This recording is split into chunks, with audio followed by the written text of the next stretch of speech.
Hello there and welcome. And the reason I've gone live with 3 minutes and 48 seconds to go is I have one of the tournament's best players. In fact, the number 2 seed casting both quarterfinals with me today. Hello, Orange Pest. Hey, happy to be here.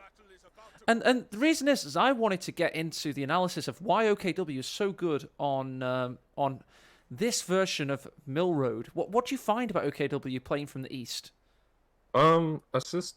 It's those green cover placements are really easy to defend in the center. And because you have bulks really early, it just means you can contest that center VP with the Kubel and bulk combo, and the Stern Power can actually do what it's good at, which is close quarter combat, which a lot of maps don't really allow you to.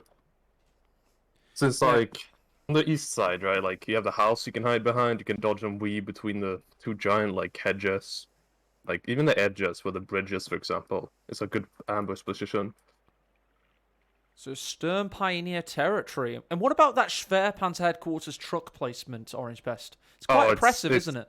It's dirty. Like you could put it basically at the edge of the map and have a completely safe fuel, and your opponent has to overcommit at least like 2 AT guns or like spam smoke to even get a capture off. That's really easy to defend. It's one of the best Schwerpanzer headquarters placements in the game, quite frankly. It's the only time you'll see it played aggressively, and that really brings OKW into the fore. Now, let's talk about the actual players and talk about their kind of history. So, oh, that's the wrong thing. That's my face. What I wanted to press was this button here. Is the timer moving, by the way? Because hasn't moved for me. It was moving for me, so don't worry, it'll move for you in time. Okay, so they'll start when it's ready. So these are the players' cards here. I've pressed the right button. Love Nest, of course, I'd say the greatest pound-for-pound CoH2 player in the game's history. Not at peak, but in terms of history of the game. It's historically the best. Yeah, definitely. And some would argue that maybe a Silda or possibly DevM hit higher peaks, but you can't really compare DevM, different kind of player. Love Nest is like the classic control player, isn't he, Orange Pest? He just plays that classic style. He has a very like cohesive play style, I would say, or like everything is always moving in tandem, always like working together in combined arms. Like usually when he's like on form, the Panzer IVs are always protected by the AT guns, and the MGs are always like got a Pioneer or a Grand Squad near them. What do we actually know about Refuro, though? I mean, obviously, he was the 8th contestant in GCS2. His vital stats are on the screen here. But have you seen much of his play, Orange Pest? I played him back in, like, 2018 once. I think that's my extent of it, and I think I won. That's impressive, because that would have been his peak, and you would have been coming up back then, I believe. So it might have been 2019. It's around that period. It was a very that would have been his ago. rusty period. So 2018 was when he was peak, and then he just went into intermittent rust and unrust, etc. Ferrigi says Love Nest is way better than Refuro. No one's debating that, but Refuro is an incredibly competitive guy. He takes this very seriously, and what I will tell you about him is he's going to be giving his all, and that's not hype speak. He's trained really hard for this particular series. And I'm going to tell you a little bit of behind-the-scenes news on Love Nest. He's coming back off a holiday. He's had no training in the last 2 weeks. Orange Pest, how big could that be? Honestly, it might actually be helpful. It's this like thing where you just take these long breaks and then you just come back and you just feel like 10 times as good as you should. Oh, 10 times. That happened a couple of times. Let's hope we feel good today, Orange Pest, because we've got 2 amazing best of 5s. The first is Refuro, starting from the south of Soviets, versus Love Nest as the OKW from the north. It's going to be spicy, and we've immediately got that Kubelwagen you spoke about, Orange Pest. Ah, yeah. Usually what you want to do is you go for the cutoff, which he's already put his rally point on the his own cutoff, and then you go for the fuel, because you can't stop the fuel from getting captured in the center. Would have to either overcommit a unit or just push it, which you don't want to do, because then you take a bad HP trade. Let's talk about the commanders at their disposal. We've got guard rifle, combined arms, tactics, possibly mechanized, or even defensive. Love Nest, meanwhile, could be rocking elite armored, special ops, or grand offensive. What would you fancy on this map, Orange Pest? If I was me, I like the infiltration grenades, so I'd go spec ops as OKW. just getting those crucial wipes and pressure on the Soviets at the early game is just so essential. Allow me to say, sir, that is the correct answer. I've always maintained that at the highest level, infiltration nades offer you way more than anything else that OKW has in its arsenal. It is. Just the wipe on retreat single-handedly potential. the best ability you have. It's so good. Bingo. Absolutely bingo, sir. Completely agree on that one. We've got loads of people joining in on chat. We've got people in Australia, America. We've got Swedish people as well as Orange Best. And this Kubal's having a good start so far. He's done a lot of health damage to these 6 Russians. Yeah, and taking 0 damage. Refero hasn't really been defending himself properly, and this is... I mean, he's gonna have to retreat the squad and probably go for early medics at this point. That is as bad as the start you can ask for. That was awful. They're useless. I know, like, this like, one ambush, and you can actually lose the squad in, like, 5 seconds. That is an awful, awful start. They need to go north. If Refero knows the map, they need to somehow retreat back to base and navigate to the north, get the med pack, and then they'll be useful again. But there's a Stern Pioneer looming. So the good thing here is that Refero went for a triple con, single engineer opening, which means he's going to have the manpower for an early healing base. And he's going to be needing it. He really is. He's going to lose a lot of map presence at this rate. Loveness, meanwhile, has just gone for 2 Folks Grenadiers so far. There's a third one, a little bit lapse from him. Could have gotten that faster. Wonder if Refero going to go for defensive tactics here. In Middle Road, it's pretty good with double Dishka. Oh, double Dushkas can be pretty good on nearly every map, but I think Mill Road is certainly... This huge hedgerow feature here means 2 Dushkas can kind of be unflankable if they're facing the right way. 2 Folks Grenadier, full health, 10 Deutschland warriors coming straight into the cutoff. There's one healthy conscript watching the way. The others have gone back to base, and this is going to be an early cutoff. If I was Refero, I'd be running in to just contest that, but I guess he wants to preserve his manpower, and he's going to be a bit late, but my build is salvaged. He's got a flamer coming down from the north, so he'll win this engagement at least.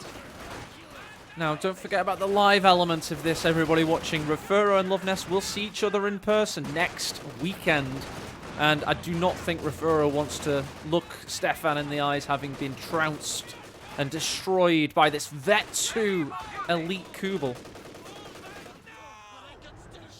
This this Kubal has been having a field day, to be honest. I would not like put it out of like what do you call it? The chance that like Refero goes 18 needs just to shut this down, because this thing is single-handedly like led him so much manpower and HP already. Just Kubal über alles. It's absolutely dominating the field at the moment. It's got 5 kills. Surely, I mean, I would be thinking about 18 aids at this point. I know I'm a noob, but I would seriously be that annoyed by it. I think there's like an actual argument to be made that like at this point it's done so much damage that you might as well just over-invest and kill it off. Yeah, focus your entire army on trying to flank it and get a vital 18 aid off.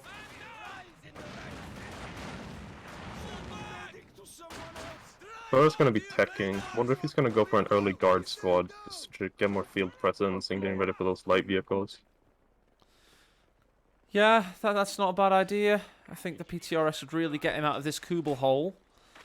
But yeah, it's been such a rough start, that is. Let's have a look at the KD and Loveness favour. Let's also look at the points held graph, showing that Refero surprisingly was able to keep a good amount of territory, but it doesn't show the bigger picture, and that's the cutoff was held for a while there.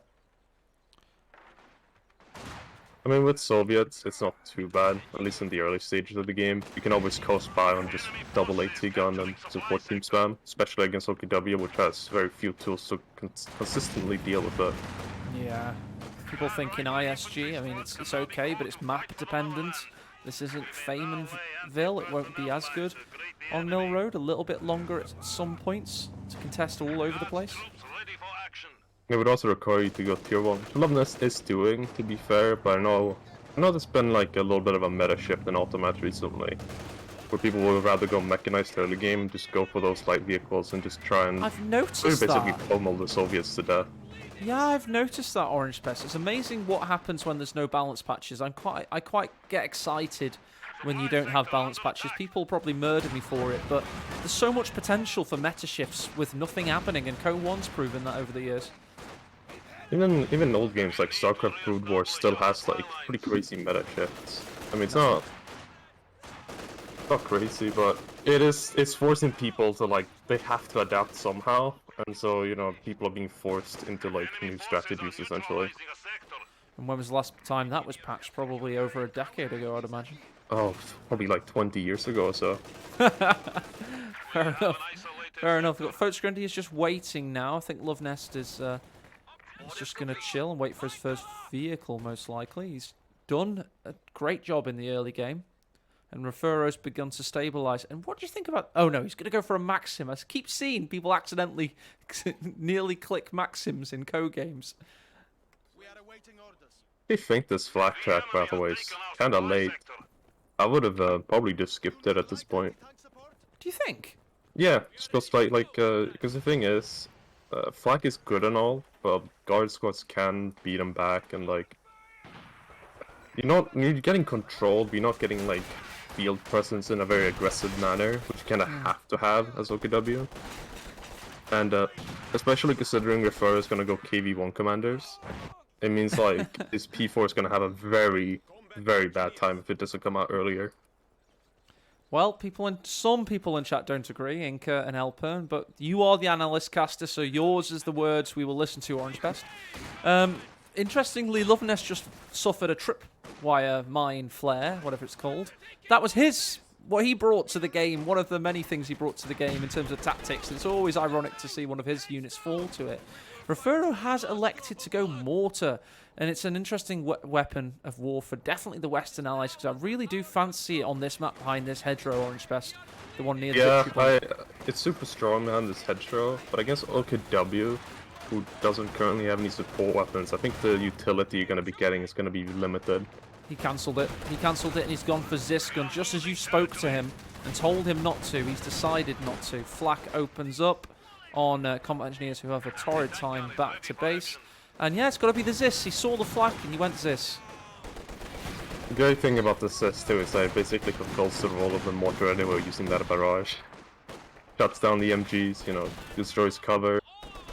Just all around utility. The Alpern cannon, as I call it. Many a comeback's been won by many a Swedish Soviet player. With the mighty Zisgun. I mean, Refero actually isn't doing too bad here. He's getting to the point where he's starting to stabilize now after that horrible start. Yeah, he's really stabilized. It's quite admirable in a way. Lovenest had that early blitzkrieg potential, but he wasn't able to convert it into the fall of Paris. And instead, he's getting bogged down. A Maxim now. Yeah, so we probably won't see any light vehicles from Refero at all. Would be very surprised, unless it's like a really desperate situation. Not that way, Alpern, you silly soul. We're talking about a computer game. Anyway, Flak, half-track reverses away. Sturmgewehrs force off this combat engineer. Unupgraded at this point. More tripwire flares been planted in the south there. They're the most annoying ones as well, aren't they? Because they're the ones you try and cap as like a peripheral engagement, and they always just bleed you dry over time. It's even versus Wehrmacht too, when you lose 1/4 of your squad to a single mine. Ouch. It's so painful. Demoralizing. Right, this sandbag won't survive very long, and Lovenest got a very timely retreat there. He needed that guard to take the shed, the central shed of Mill Road. Flak backs away. He's going for ISG after a Gettenwerfer is Lovenest, and he has, of course, chosen Special Operations Doctrine. I think if we were gambling men, Orange Best, we would have predicted the commander choices down to a T there, out of the three they had available. The Special Ops, it's not my preferred commander of choice, to be honest. I prefer Scavenge nowadays, but it is a really strong commander, especially against people that use tactical map, because of the radio silence. Yeah, it has to reverse away. It's got 6 kills. Flak comes into view, suppressing and repressing those guards all the way back to base.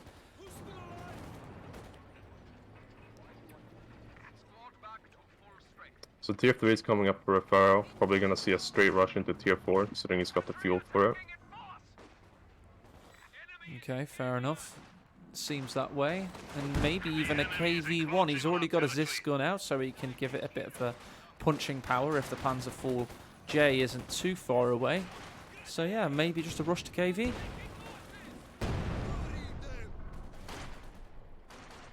Oh yeah, do you know that the Kubel of F3 gets self-repair? It's actually crazy good. That's awesome. Just this morning I was preparing for this elite level 1v1 confrontation by watching a Skippy FX YouTube video where he spammed Kubelwagen, so consider me well prepared, Orange Pest. Elite professional caster here. It's, you know, he's a professional 4v4 warlord. He is indeed a warlord. Right. He terrorizes, you know, the populace of the auto match. Imagine, yeah, you and your buddies drinking one night, you come up against Skippy and his 3 henchmen. Oh, Conscript needs to get out of there. Oh my god, he got retreat blocked by his own Maxim crew. Oh, radio silence is on. Oh, is it? Yeah, I tapped into tactical map and I can't see anything. Me neither. Love Nest is now the hunter. This is, of course, the famous tactic used against him by the likes of Isilda and Nagano back in the early Master League tournament days 2 years ago. And he hated it. And you know what works well against you in war? You might as well use it yourself. See many examples such as Molotovs, tanks, guns, pretty much anything ever. Yeah, it's a really frustrating ability to go up against, but I don't think Sumner's really got his money's worth when he did that just now. No, usually you use it for big all-in pushes, because you can't actually see, like, units on the approach, but here he just wanted to hide his units a little bit. Yeah, it certainly kept Refuro off balance for a little bit, but it did cost him 70 munitions, which is quite the number.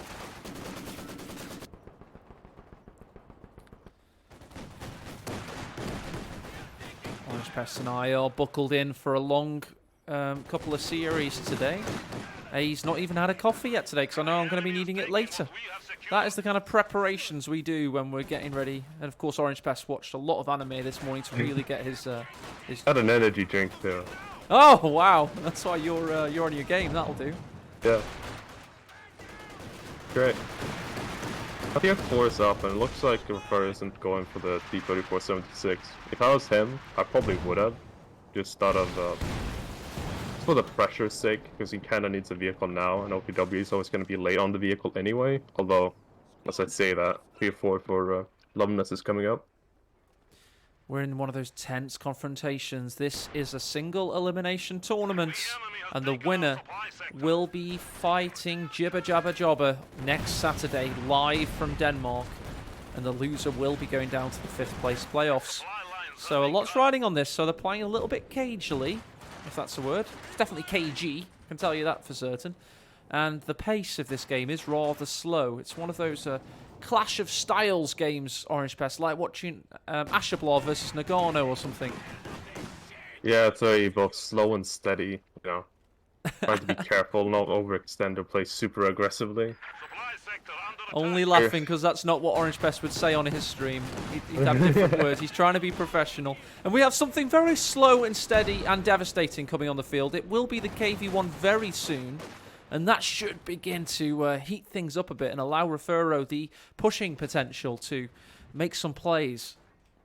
I think the thing he has to watch out for now, generally speaking, is that KV1, it had like a nerf a while back where the repair rate on it, I think, got reduced back to normal. So it can take a really, like, a seriously long time to even fix that thing up. So if he like makes a single mistake, that thing can be out of action for like a minute or two. All of Loveness troops are just lying in wait. Why move when you've got heavy cover? Look at this micro. And StarCraft fans say we're not a competitive RTS. Just look at one of our greatest ever players, Orange Pest. Look at him wait behind cover in perfect position. And wait. And wait further.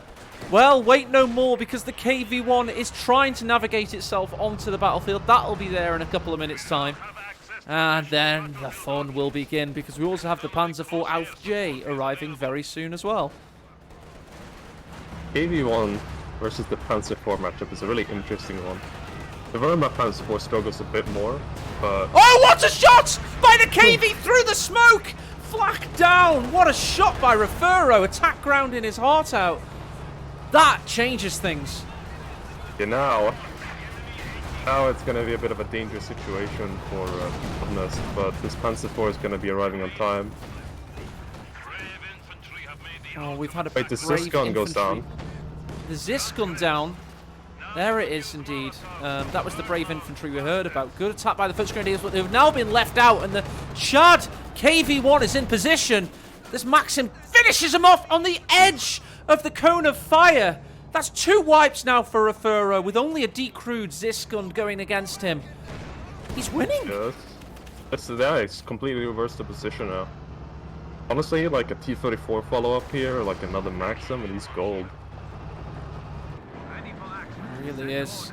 And of course, as Orange Pest mentioned, the Auf J can tango with the KV, but it needs good position, and it's going to get a second Raketenwerfer out to help. And as Orange Pest says, there is a bit of snowball potential. And how many seconds has he got, Orange Pest, to get this next tank out to really make a play? Well, it should be like a minute or two before the next T-44 arrives, but that's gonna be pretty good. I think the P4 is already in that bad position. This KV1 has like completely reversed the position of the game, I think. It's just so annoying to just pressure in general. In regards to Vet 2 as well, we too have 18-8, so I would consider the KV well protected. You have to protect your tank with your damage dealers and your healer, and he's certainly got 2 veteran C2 combat engineers as well. So this is a good MOBA comp now. It's his hero unit. It is indeed. He just needs a couple more abilities and, you know, basically playing a CoH2 MOBA.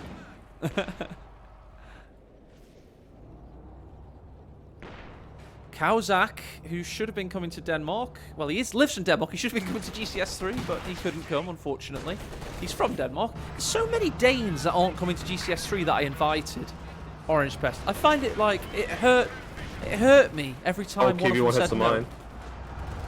Oh dear, that's bad positioning, and the one Raketenwerfer's in position, but the other is going to be there soon. He's trying to repair its damaged engine. That is greedy. Should be getting under the hedgerow, but... Oh, he got a bounce though! He got a bounce! Such a lucky bounce! No way! And then the Zis! That is just the KV1 in general. It's a menace. Oh my god, you come attacking from the front and it just ignores you. KV1's back in action, Orange Pest. Its engine's ready. Got a damaged engine on the Panzer IV. Will the KV1 go forward? Will Refuro have one of a very good game, but possibly one of the luckiest games of Co I've ever seen? This is unreal. Loveness is having a torrid time out there, Orange Pest. Alright, the P4J does have good armor, so it can bounce. It's dead, though! Doesn't matter if you've got great armor, if you're 6 feet under, as it careers into the base hedgerow. The KV1's got a fixed engine. He's getting out of there scot-free. Loveness now needs to fight to make this game a comeback victory, because Refuro is dominant out there. Well, he does have the Vet 4 Kubal. The hero Kubal might be able to save the day somehow. Steiner's Kubal will save us. Stun grenade ready for a flame, well, Molotov, as the KV1 forces the Sturms off. Oh, Kubal versus Maxim. Oh no! And then the Zis gun follows up! Loveness is so rusty right now. We could be having Refuro in the semi-final. That's right. Refuro, look at his face, everybody, in that little hat. Look at his face. God damn it. Loveness with his GCS1 trophy. It could be Loveness playing for 5th place. And in inverted commas, a trophy at GCS3 Orange Pest. And has he thrown the towel in? He has! Yeah, Game 1 goes to Refuro.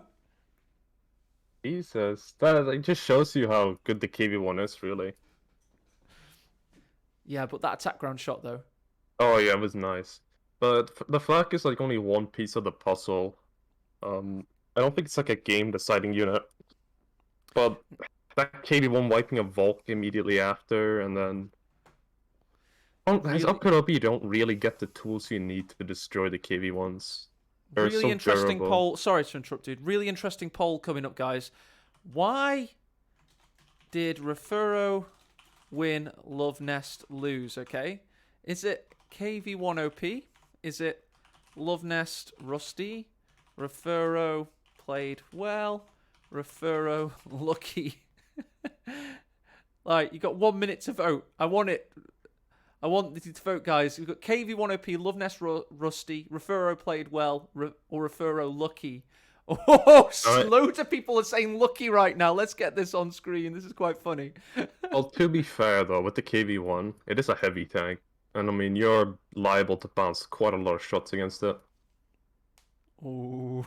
A lot of Love Nest fans voting, I feel. Where's the Refuro played well camp? Maybe it's just Chad Beast Refuro mode.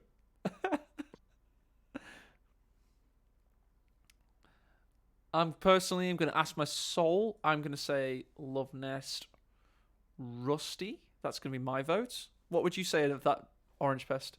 I wouldn't say it's all Rust. I would say also a lot of it comes down to faction choice.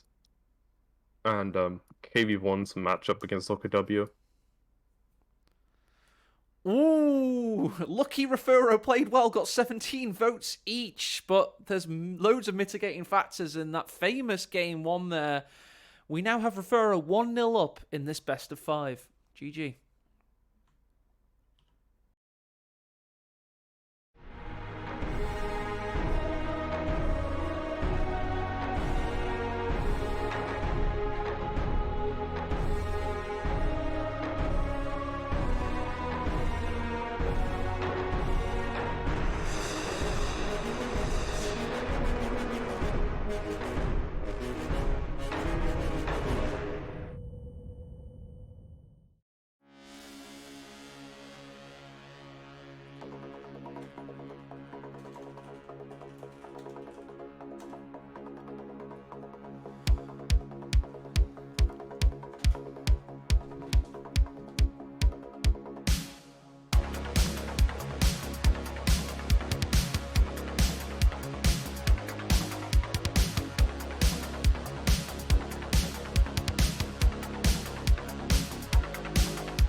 Refer is going to be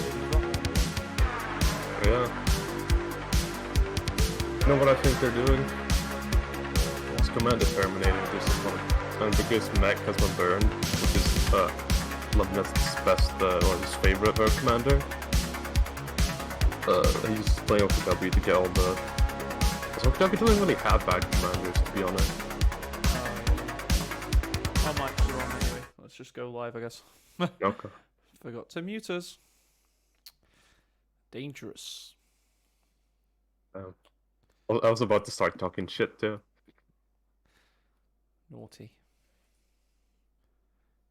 Well, they started round about now, so we've got 5 minutes of chill. 5 minutes, sorry, of esports level mega analysis to do. Did you invite me, by the way? I'm going to load my game up. Yep, no probs.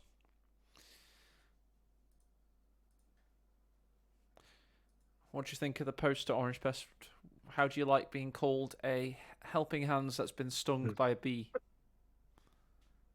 Jesus Christ. I don't get this thing of calling me helping hands. They should be calling him Orange Pest, surely. Well, I've been called that for like years now. Like, Must be getting annoying.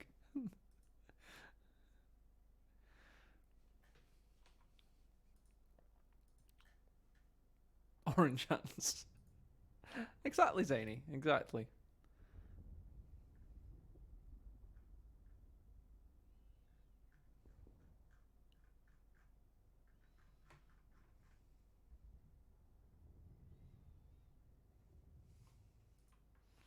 Sent you an invite. He's gone. We shouldn't have said he looked like helping hands had been stung by a bee. He's disappeared now. I was just checking if I could get another energy drink, but I think I've taken them all out. Ooh, 2 in a day. There's going to be nothing left of you. It's going to dissolve. No, these are like these aren't like the insane ones. Oh, okay. They're like equivalent to like a cup of coffee. Oh, that's not too bad then. All these people get little prediction tags next to their name now. Everyone predicted Love Nest in chat. Well, so did I. Considering the factions at play, yeah. Can't blame them, really.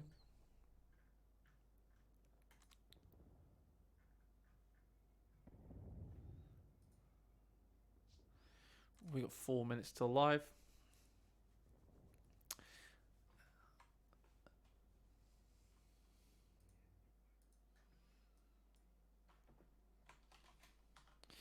It's exciting, eh, to have an upset. That's always good. What's your favourite upset in tournament history, Orange Pest? Alpern versus Love Nest.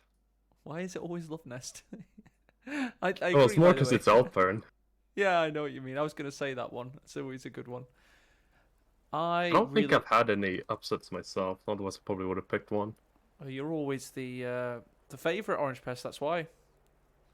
No, I don't know about that. I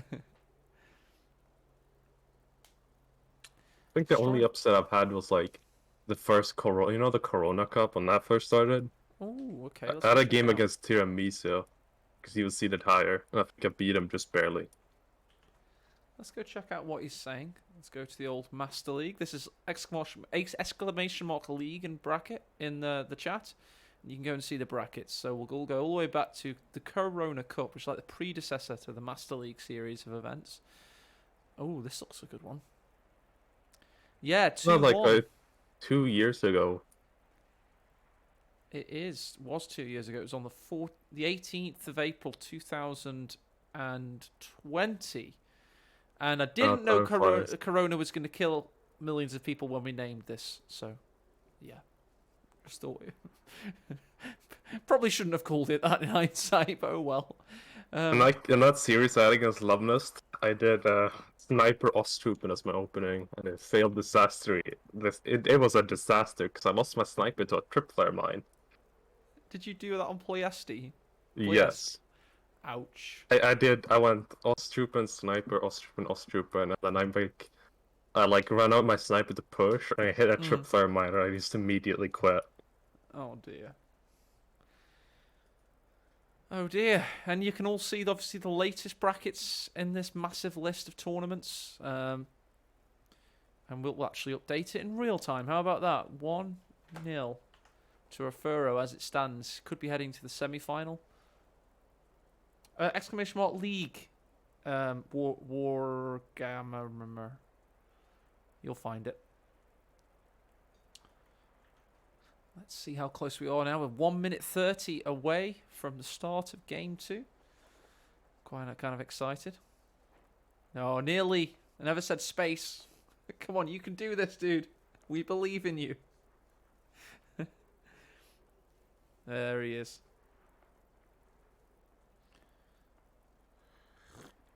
You think they're gonna mirror each other? Well, yeah, it's going to be a really similar game too, but I could see this obviously being a Love Nest victory. I'm not trying to take too much away from Refuro, but it definitely seems like Refuro was sharp in that last game. I know there was a lot going against him, Orange Pestas. The poll showed everybody voted equally, so it was a mixture of multiple factors most likely. But how much of that was Refuro being sharp and on form today? We're going to wait and see in game 2, I guess. It'll tell us a lot. But he came back from a really, really bad opening. I think that was bar none, probably one of the worst openings you can have.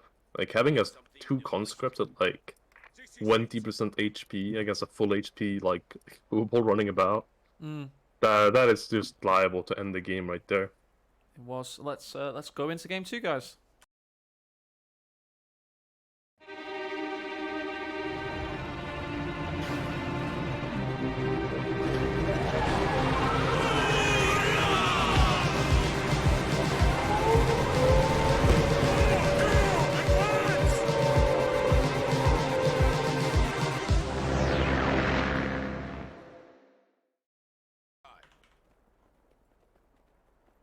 Do not adjust your sets. Do not say the word score, AE, in chat, because I have done the scores correctly for once.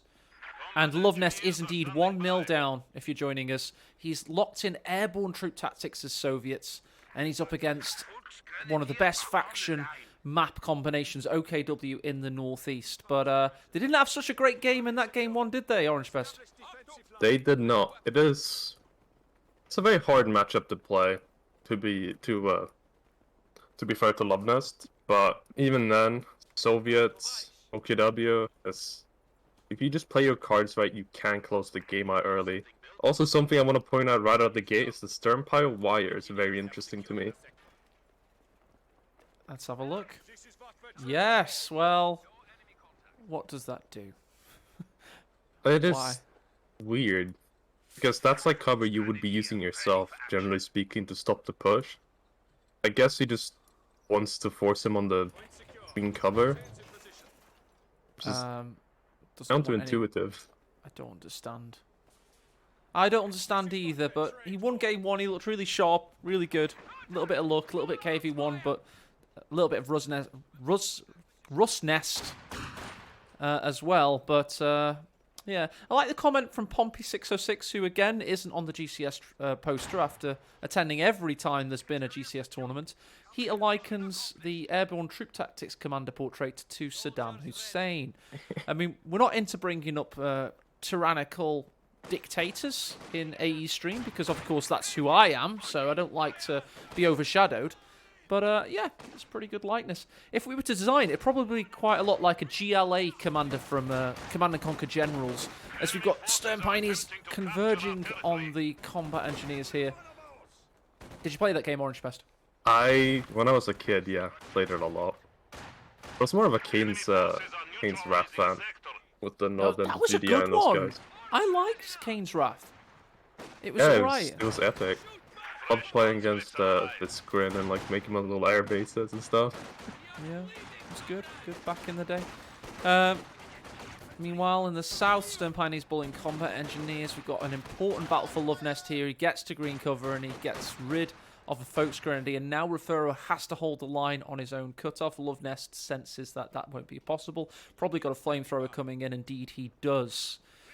Interestingly, there's no Kubelwagen this time, and the Kubelwagen is kind of a crutch in the early game. I think this may end up backfiring for Furrow quite hard. We'll see. Especially as that flamer pops. Yeah, he's getting bullied here. This is just classic Soviet infantry tactics in Company Heroes 2. This played well will get you from rank 3000 to rank 300. Just doing this alone, timing pushes with conscripts and a combat engineer flamethrower merging into it in the early game. You can really bully Germans around.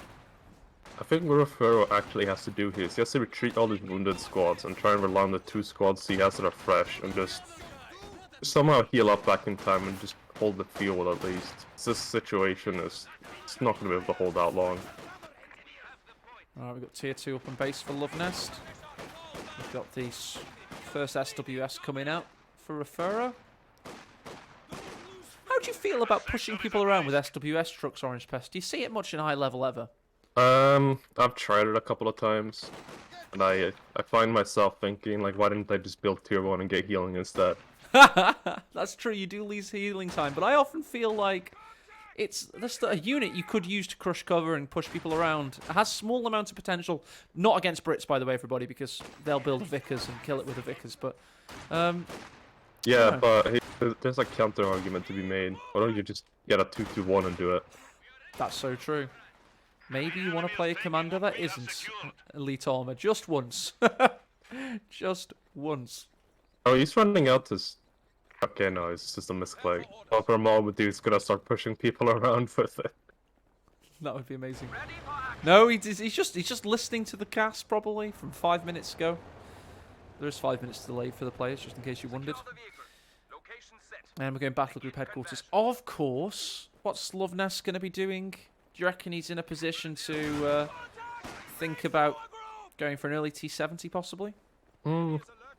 It's kind of weird. I find that like either Halfrock or T70 can be really good against OKW. The only risk is if you go T70 and he has like a Puma or something, then in dire straits. But because he won tier 1 here, he's gonna be it's gonna be hard for him to try and defend against the T70. So he might just go for it. Yeah, I'm thinking so. All right, good push away by Loveness. In fact, if we look at the tactical map, you can see that he's dominating everything. He's about to take the fuel, and of course, it means nobody can push up against him thanks to Refero's barbed wire from earlier. Yeah, it's I think the purpose of that wire was to make it so he has to expose himself to cap, but I think he did a bit of a minor miscalculation. Look at that! It was amazing. Genius by Refero. He shot the guy that wasn't... Okay, and he stopped the cap. Amazing. Orange Pest, we've been made fools of. All this time. I guess so. It worked! We just saw it. The cap was stopped. Yeah, I can't complain. If it works, it works. He allows him to use his natural green cover to get a natural flank, but... Okay. This situation... Wait, he's going for a league. It's a bit of a question mark. He can just go straight for the flag here. Yeah. Up, and he's heard us. And let's see what he's going to do. Yeah, there we go. MV34 instead. Double suppression, baby. Isilda style. He won 2 world championships doing this tactic. Can't be too bad. Yeah, the difference is probably the fact that the light vehicle was not on the horizon when he got an MG out. Oh, and his Vox are going to run straight into a flamer. And straight away from a flamer. That was at least a fast reaction. That's as best as he could have hoped. But this situation right now is going to have a T70 coming out, and Refero is looking unprepared for it. He's going to go for Raketin next, but still kind of risky. One Raketin, like, you make one mistake and suddenly, you know, it's just dead. And you just lost the game, essentially. Yeah, you need those Fausts to protect it. Fortunately for Refero, he does have 4 Focus Grenadiers, all idling right now. Well, this one isn't. Everybody welcome Ox, Shannon chat. We are going to get new viewers during GCS3. For whatever reason, those 3 letters and the fact it's a live tournament do tend to attract new fans. We're having people saying they love this game and they really want to try it out, so make them feel welcome if you can. If you can. Just try your best. Yeah. Right. Focus Grenadiers versus SVT Cons, and a very, very far flung grenade there. That was like something from the NFL. So Referro has gotten the league out. And now he's going for a truck, and this T70 is gonna like just show up, and it's gonna immediately force the cancel. But really, don't get the league choice here. So, does he like support weapon play? He does, yes, he does. The T70, played by Lovenest, is going to absolutely shred Referro's manpower. He's notorious at just parking that T70 within Faust range. He'll get Fausted, and he'll just get all those accurate shots off against you, and he doesn't care because you'll always have combat engineers coming up behind. In this case, immediate showing of that happening because he's got an MG34 taken from German hands and straight into that of the Russians. Yeah, I'm really might be nervous or something because I think the league here is basically gonna accomplish very little. Unless it gets like a lucky shot on the 7 Volks. Yeah. Conscripts are there. Well, fortunately for them, only one died. Got more SVTs coming up in chat. Lovenest is just absolutely dominating. Are we having some best of 5 mentality where one player goes hard, the other says, oh, okay, I'll wait till the next game? Which can happen, Orange Pest, can't it? Yeah, I think he might be reserving some stamina too. This is, I think this is a bit too overconfident almost. Maybe he hasn't played OKW in a while though, and was just doing it because he knows the Commander Terminator is really gonna limit his options if he gets to an ace game. He wants, he wants more options when he gets to the next map. I don't know. I just never get the mentality of not going 100% every single game. Well, I don't either. You already know I play. I go as hard as I can, and then that's why you're a very valuable asset to the community now. Kimbo's banned by Relic, and Relic have hired Devem. There are 2 of our most aggressive players. Go on, Orange Pest. You're a dying breed. Yeah, well, the meta didn't help. Inca also, but Inca was too young and too far flung to come to Denmark to play in GCS3. That MG loss, I think, is probably the worst thing that could have happened for Referro right now. I think that. Now he has no way of like establishing control, and his only option is really relying on the league to pick off the MG, but 6-man crews, it's too brutal.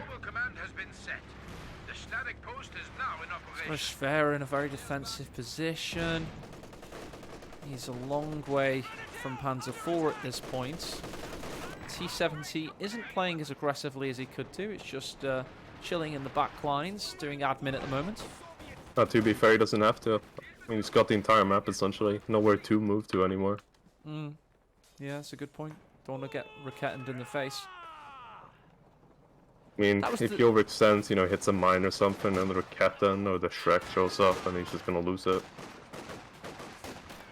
Uninspiring Ura from the conscripts there as they scream it whilst in a garrison. Don't know what they're doing in there. Meanwhile, Folks Grenadiers back away into a crater. T70 just ekes in, and then he sees the Raketten and he backs away on tac map immediately. Raketten and ISG being bullied away, but here comes the authorization of that huge cannon, the flat cannon. Ooh, it's close. These grenades could have been really bad. There's a mine coming up north side as well, so maybe he's trying to bait the T70. Oh yeah, good point. More and more people put a mine on this north munitions. It's really an interesting spot because it seems so far away from the action, but always seems to do damage. It's the thing of trying to defend that munitions requires you to have a very, very wide front line. It means, if you just put a single guy there for a single mine, you can very easily just get more control and just focus on the rest of the map first. The ISG about to shred these squads. Hit the sandbag instead. Well, there's no sandbag anymore. Oh, that's a good flamer burst he just got off. Yeah, T70 got hit by the Raketten, but Lovenest Needs to be a little bit careful there. He just lost a lot of manpower and map presence. So Refuro had a good fight back there, Orange Pest. He's done some decent work. Yeah, it's going better and better, but still pretty unsustainable, I would say. The problem with Volks, especially against SVT conscripts, is SVT conscripts scale incredibly well. It's probably one of the best scaling units in the entire game. And Volks, they don't really scale at all, unfortunately. You can end up in the situation where you're outnumbered model-wise, but he also just does better combat performance at every range eventually. Well, two things there. I mean, the Obers, of course, are going to come out now to help a little bit with that infantry scaling. Love Nest was floating 900 manpower and now has elected, of course, for the T-3476. And he's also getting a Zis gun to help out with AT duty. So his army is looking pretty beastly at the moment. Yeah, this is it's gonna get worse and worse as the game goes on for Ricardo, really. He just needs to I mean, the P4J is probably the only German tank really that like shuts down the T-3476 in a cost-efficient way. Panthers are kind of overkill, right? Because of the armor and like the damage it can do to infantry, you can just spam them out and just try and rely on them to brute force engagement wins, but at this rate, I don't even think a P4 will show up. Here comes that 76. That is a Soviet mine it's rolling over, so it's going to be fine. First Grenadiers caught building with their pants down. Rakettenwerfer's manoeuvring into position. It will be plural soon. He's building a second in answer to the 76 arrival. You know, this T-70 has been out since what, like the 8-minute mark? Still hasn't gotten that one. Feels like passive he's being with it. Yeah, too passive. It's only got 2 kills, and it got them on that original MG34 steal. Yeah. Ooh, good flamer burst there on the folks. They need to folk off.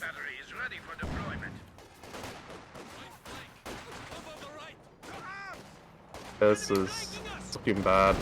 If he holds out for 2 more minutes, then he can get out the P4 and maybe start making work. Yeah. In the watchtower in the north to try and get an angle on the T-70. It's pretty clever. Yep. Good vision granted. Can fire over the bush. One of the best features of Mill Road, quite frankly. It's a really cool mechanic, but it is very underutilized. I thought about putting it into Faymanville in the southwest bush, but we decided against it because it's a Mill Road staple. We don't want to take all the best bits from Mill Road. Well, it is the best map, so... Yeah, definitely up there. It's just nice. I really like you've got, you know, Amelie, Mill Road, and Faymanville. It's kind of like the Semois, Langres, and Angerville of CoH2, in my opinion. Yeah, they all like cover different play styles and play extremely differently to each other. I know, like back in the day, map variety was it was Crossroads. Oh, 76 in peril. Has to get out of there. Rakettenwerfer misses its follow-up shot, though. 76 forced away. Yeah, Crossroads fell by the wayside, definitely, but still an epic map. That definitely... It's still an okay map. It's just back in the day, it was Crossroads or nothing, essentially. I think it's the new version's kind of okay. I think it should be kept for deciding ace games because it always gives you epic games. Yeah. Orange Pest goes quiet. He doesn't agree. No, I'm gonna be diplomatic. Good man. I'm not gonna say anything. That's perfect. That's perfect. Right, conscripts evade the Folks Grenadiers. And we are just bleeding out on points right now. This is a titanic comeback victory for Love Nest. Don't forget, everybody, that OKW are considered the most powerful Axis faction for this map. USF probably the most powerful Allies faction, I would say. Millroad does have weird faction dynamics, so you cannot count out the really strong wins for both Refuro and Love Nest to start us off in what is effectively going to be a best of 3 from this point onward. Well, let's not count out Refuro yet. There's the P4, and I mean he's behind, but not unwinnable just yet. It's looking bad, but I mean it's only normal T-3476s, and the Panzer IV has the extra armor. I think it gets some crazy amount of armor actually if you get the bulletins for it, which I don't think Refuro has, but P4 is gonna have to put in some work. It's gonna have to be a fireman, essentially. Yeah, it's going to have to be all over the place, putting out fires and putting fires in his opponent's side of the map. Right, let's see how it can do, because the time is of the essence. He currently has the central victory point, the standoff over here with the MG34 attacking on the Obers. He should be going for that northern victory point, even though... It just got hit by an MG. Yeah, if I was him, I would have gone for it anyway. Because he's at the position where he can't really make like a negotiation there. He just has to like neutralize VPs and just slow down the bleed as much as he can.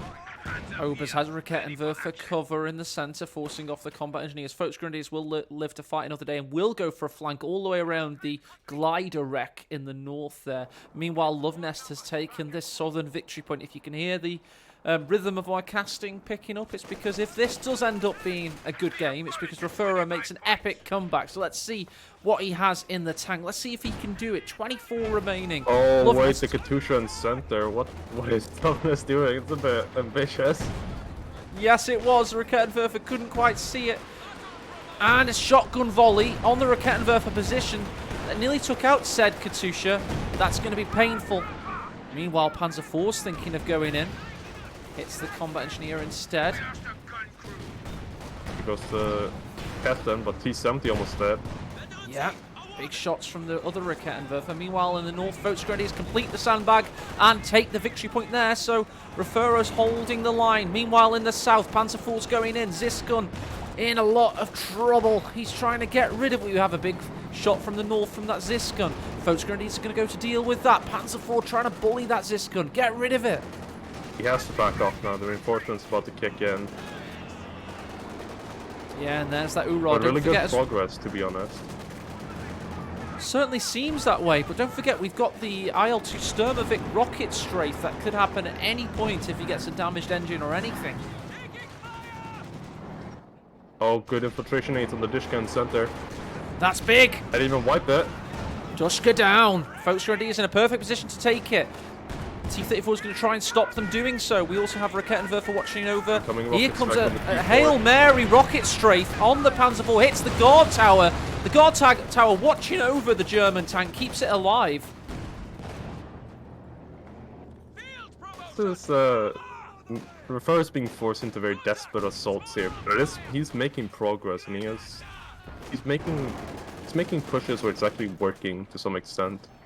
Yeah, they've been good pushes so far. Volksgrenadiers live to fight and complete the cap on the southern victory point, keeping him alive on 21. Lovenest has a lot of fuel, not much manpower. He's currently getting ready for a second push. He's got his T-70 returning to help. His T-34 still not a veteran C1. Orange Pest, is it possible for Rafuro to get a comeback victory in this position right now? In this position, it's going to be hard. It's 100% doable, but that Katusha gonna be a nightmare. And just as I say that, well, that was super close. It was. Heavy retreat there. I think now just one stray rocket to Raketten, and the T-34s can push him back by the scissors, and then it just collapses from there. If he plays his cards right, he might be able to just stall out. No, I think it's over. It's over because he's... Well, can the Panzer IV stop the Maxim in the north? Volksgrenadiers do neutralise the point there. We have a cap in the centre. He's completing it right now. Volksgrenadiers fighting till the last. Evade a Molotov really well there. That could save Rafuro. That dodge there was absolutely clutch. Needs to get out of the fire, though. I think now he's reached the position though where it's not doable. He's not going to be able to pick back the northern point anymore. No, Panzer IV's said, on it was a good few pushes. He did get a good few wipes, but he should have been doing this earlier instead of because he played a bit too passive, I think, a bit too reactive. Which OKW is like, you don't go reactive. You basically just German USF. Yeah, you have to be aggressive when it's necessary. Rafuro possibly waited a little bit too long there. Volksgrenadiers need to win this battle now. What grenades do they have available? They have both infiltrate. There's the infiltration. There's only 2 men though. Just enough to force Lovenest off, but he does have a tag team. Conscript pushing his way in with SVT rifles. That's game. Yeah. Yeah, because there's no bundle mate or anything either, and I don't think the league is gonna pull off a miracle shot, unfortunately. No. That's 1-1. Let's preemptively update the scoreboards now. Obers hold their ground. They don't retreat into the Katusha fire. Terrible infiltration nade. Love Nest holds the line easily there. 6 victory points ticking. Now we do have an assault in the north, though. Combat engineers are going to probably die on the victory point there, I would assume. Yeah, and that's the death rattle of Reparo. Just a bit too late. At least it's good psychology, Orange Pest. He's carrying a small amount of momentum into Game 3, but Love Nest strikes back. It's 1 each.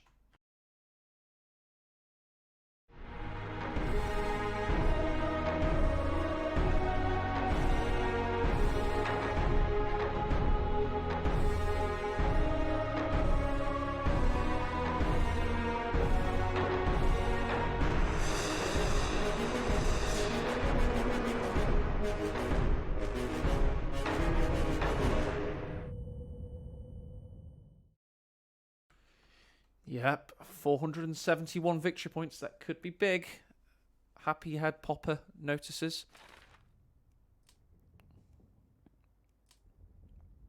But Love Nest just dominated that. Do you know Orange Pest? He never had less territory points than Refuro in Game 2. I'm not surprised. Refero played way too passive, and I don't think he has played OKW in a while.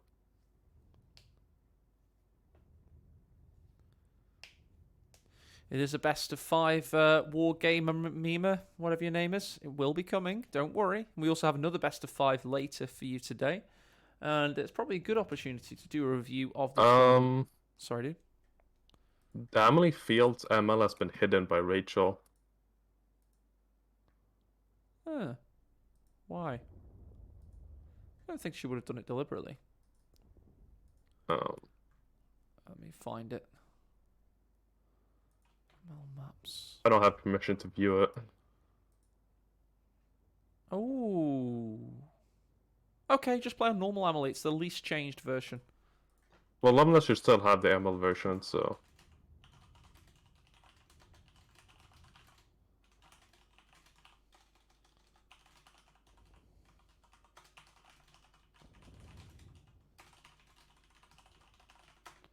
Yeah, the only difference is shared accessibility. I think that, like, the doors are made equal on each side. It's like the smallest change. I think there was a slight bug earlier or something with it too, but yeah. It's like the smallest changed one. So yeah, let's do a quick review of the tournament so far, just because people are saying about epic games. We've certainly had a handful of them at this point. Let me find the playlist. So I'll just go through my recommendations if you want to go back and watch some stuff. Oh, bad thing. There we go. So I've put all this information about GCS3 here. And there's a YouTube playlist that has all the best, well, has every game of the tournament, basically. It's a fully casted tournament. Wanted to make sure of that because it's quite an achievement if you're able to do that. I would really recommend Helping Hands versus Aziligath. It was one of those games where it's not perfect. And because of its imperfections, it was so much fun to cast. It was a really good laugh. Orange Pest, have you watched any good games of the tournament so far? Got any more recommendations for people? Yeah, all of my games. All of Orange Pest's games. So Orange Pest has played Vector, and then recently you were versus a Dutchman. I think I just called that Battle of the Heavy Hitters because I don't have spoilers involved. Let's go through that now. Right, game 1. If you don't want spoilers... Oh, that's not the right one. My bad. If you don't want spoilers, by the way, look away now because... here we go. This is, of course, going to spoil Orange Pest's series versus Dutchman. What happened in game 1, Dutchman? Sorry, Orange Pest. I had no sleep. No sleep. I think I was like up playing Dawn of War with my friends. I was like up to like... I was up to like 8 in the morning playing like a modded Soulstorm game with a bunch of people. You have an eclectic computer gaming habit. Can I say? And Dutchman, he did play well. It was classic fair match play, you've got to say. But He played pretty well. I did not play great in the first game. I don't think I played that great in the following games, but played patient, which is not something I yeah. usually do. Then talk us through the emergence of the Orange Pest sniper. What are your thoughts with that? Oh, I just wanted to piss him off. That's why I built. Also, that's why I think in the first game you built like a cache, like a Mooney cache, and when I saw that, I got actually like tilted. Not tilted, I just got mad. Because someone would build a cache in like a 1v1 against me. So that's like, I feel like it's insulting. With the sniper. Let me get the full thing up here. There we go. Pure monitor found it. So yeah, he built a cache against you. That must be insulting. You're playing with the Command Panzer IV as well. Do you like that using that unit? It's just nice to have a bit of extra anti-infantry potential because I don't like Grens. I think the scaling of Grens into the mid to late game is very bad because they have a habit of getting one tapped by like 120 mortars, cis barrages, random T-34 shots, mines, you name it. They're certainly not like conducive to your play style. From No. there, of course, you equalize, and then you find yourself on Mill Road again, playing Soviets versus this time OKW. He was playing Elite Armor with a 2-2-1. I actually figured out he was playing Elite Armor very early. I hadn't figured it out by like second or first minute. And so I went with, I think I teched 18 aids basically the moment I figured it out. Except I went healing first or something like that. Nice. So you caught him off guard with early 18 aids. Pro move. We actually spoke about that kind of half jokingly in the other game, but obviously, I mean, I said it half jokingly, but you said no, it's legit. And then here's an example of you going that to surprise your opponent. Yeah, I don't think I got off a snare though, unfortunately. This was a pretty decent game, if I remember correctly. Game 3, actually. Yeah, it was a very slow, very slow game. I was just waiting for the Soviet late game to kick in and just whittle them down. Because KV1s, they're just so tanky, and then you just sit back with like a T-34 and like an Su-85 and you're good to go, essentially. So, as I say, the KV1 in Game 4, I mean, you seem to do a decent job of keeping that at bay. You didn't destroy it at any point, but double packs. And I liked the bit at the end, Orange Pest. You're just like, oh, for God's sake. You just went and sat on the victory points and let your army die, basically. Yeah, I wanted to go to bed. Oh, funny. I was like, you know what? Fuck it. If I lose, I lose. But I'm not gonna sit around and stall out another like 1 hour game. Yeah, I like the mentality. It makes for exciting viewing for certain. Let's go and see if we've got that game ready to watch now. I presume we have Game 3.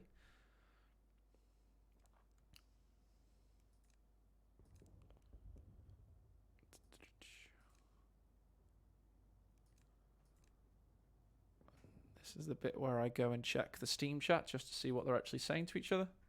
Who did right now. did Gia play, by the way? God is an Astronaut played. He always does that. God is an Astronaut played Sidewinder, 2-0 victory. Oh, it's that Brit abuser guy. Yeah. It didn't work very well, if I remember correctly. It was on Crossroads, and it was just kind of one-sided. Oh, that's what he gets if he plays Brits. So. Yeah, it was a 20-minute game, the first one, and the second one. Because obviously, if you're just watching this, well, you are watching this. I don't know why I say that. To the viewers, I mean, we will be watching GIAA versus Alpern after this. So we have 2 best of 5s today. So we're really trying to pace ourselves, if that makes any sense. So let's see where they're at. Oh, they're starting now. Good. Right, so that means we've got 5 minutes. Orange Pest, we're going to take a 5-minute break. He's going to toast some toastable pancakes. Let me just get you in a... like you.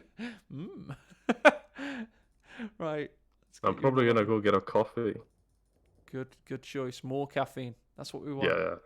You're going to be... I'm going to be here all day at this rate. I think Alpine and Gia will probably, I don't know. It's gonna be a long series though, and I think whoever like plays Soviets the best will have an early advantage in terms of momentum. So do you rate Gia then? You think it's going to be a good series? Well, I'll say this. I've been scrimming with him, and his mentality needs a bit of working on, but he did take a game off me. Okay, so wow, he must be a hell of a We're player. with Soviets though, so basically doesn't count. Oh my god. Oh dear. Fair enough. No, Fair enough. but more seriously, I think they're probably Alpine has an advantage, but they are almost equal. Interesting. Interesting. So you'd put him as basically de facto kind of top 12 in the world then? With you being in the top 6, obviously, and those guys just a level below, I would say. Something like that. The current player pool's a bit diluted now. Because a lot of people kind of just stop practicing and playing competitively. Well, you can only rate who's active, and we got 4 minutes 20 till we're live, guys, so go grab a drink and we'll be right back with you. Cheers.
Hello and welcome back to this time Game 3, and we're on the very beautiful Amelie Fields Autumn Edition.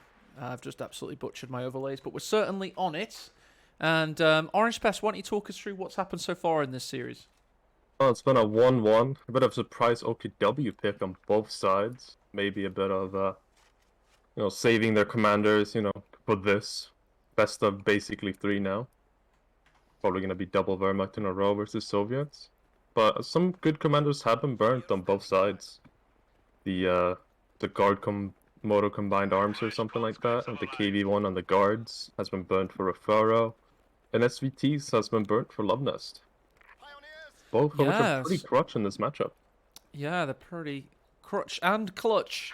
And let's see what we've got left. We've got Mechanized, Lend-Lease, Counter-Attack. He's not played that, right? Yeah, he's played the other one. He played the one with guards. This one is interesting. Because the combat buff you get, I think, gives global sprint, which shock troops can be incredibly deadly. Certainly can be. And let's have a look at Refero's doctrines. Blitzkrieg, Festung, and Jaeger. Anything pop out at you, Orange Pest? Jaeger is my preferred commander of choice 10 out of 10 times. Second is probably Festung. And then occasionally I'll play Blitzkrieg. Jaeger infantry is just, it's what I love doing. It's so good for my playstyle. With I think German Mechanized got vetoed, right? Yeah. And Spearhead? Yeah, would you go check that out, Orange Pest, in the Steam chat and just inform the chat of what was vetoed for us? Yeah, sure. I'm pretty sure it was Spearhead, and then Armored Assault, Guard Motor Tactics, and German Mechanized. Yeah, that's right then. So we won't be seeing them this game. Refero wasn't aware that obviously the vetoes work for both parties, but we did give him the rules, but he wasn't aware. But don't worry about it, because that's what players do. Only the likes of... I think vetoing German Mechanized against Love Nest is a completely valid choice. It's such like... I think in terms of like commander strength, in terms of like rivaling the T-3485s of guard motor coordination, it's up there, because you can get all your tanks have equal HP because of the command tank, and you can equalize the repair speed advantage Soviets usually get with that commander. So definitely a very strong choice. Certainly is. We've got Refero with a strong start as well, tactically speaking. He's done well with his infantry micros so far and his tactical choices. He's going straight for the cutoff, parting the Blue Sea of Love Nest's Soviet units. And yeah, decent start. MG Pioneer combo operating in the east. We do have a conscript flank coming for his cutoff. So trading places right now, starring Eddie Murphy. I actually really liked his Grenadier maneuver there. Just letting the conscript overextend a little bit and then using the shot blockers to just maneuver away from them. But the Grens are going to be in a bit of trouble now that the Flamer is popping. What's this conscript? Because he made a bit of a misclick, I think. Merges into the combat engineers there. Both grenadiers forced away. But the conscript was not able to take Refero's fuel cutoff in the south, meaning the 2-2-2 timing will be undeterred at this point. That's an ideal start for Refero, I think. We didn't get us HP survival on one of the Grenadiers, but sometimes you just have to accept that. Resource advantage, he's got good map control, and be able to wire off the VP on the right side, and his MG is in excellent position right now. Certainly is. Meanwhile, combat engineers pushing up from Love Nest. He's been, to be honest, losing tactically is a bit off the pace so far. You can just tell he's out of position a little bit, and Refero's taking the initiative in these early rounds of fighting, but it's stabilizing a little bit now. I would say this is probably one of the hardest Soviet maps to play. The maneuvering you have to make has to be extremely precise. You don't really have that much room to fail as you would a map like Mill Road, for example. As like, you can see on the left side here where they're engaging, right? It's all open ground. You got this bit of green cover, but as the game progresses, that disappears. And then it's just open ground you have to push across. Yeah, the flanking routes and the site blockers tend to be a little bit close to the bases on this map. It does devolve down into a large field over the course of the battle.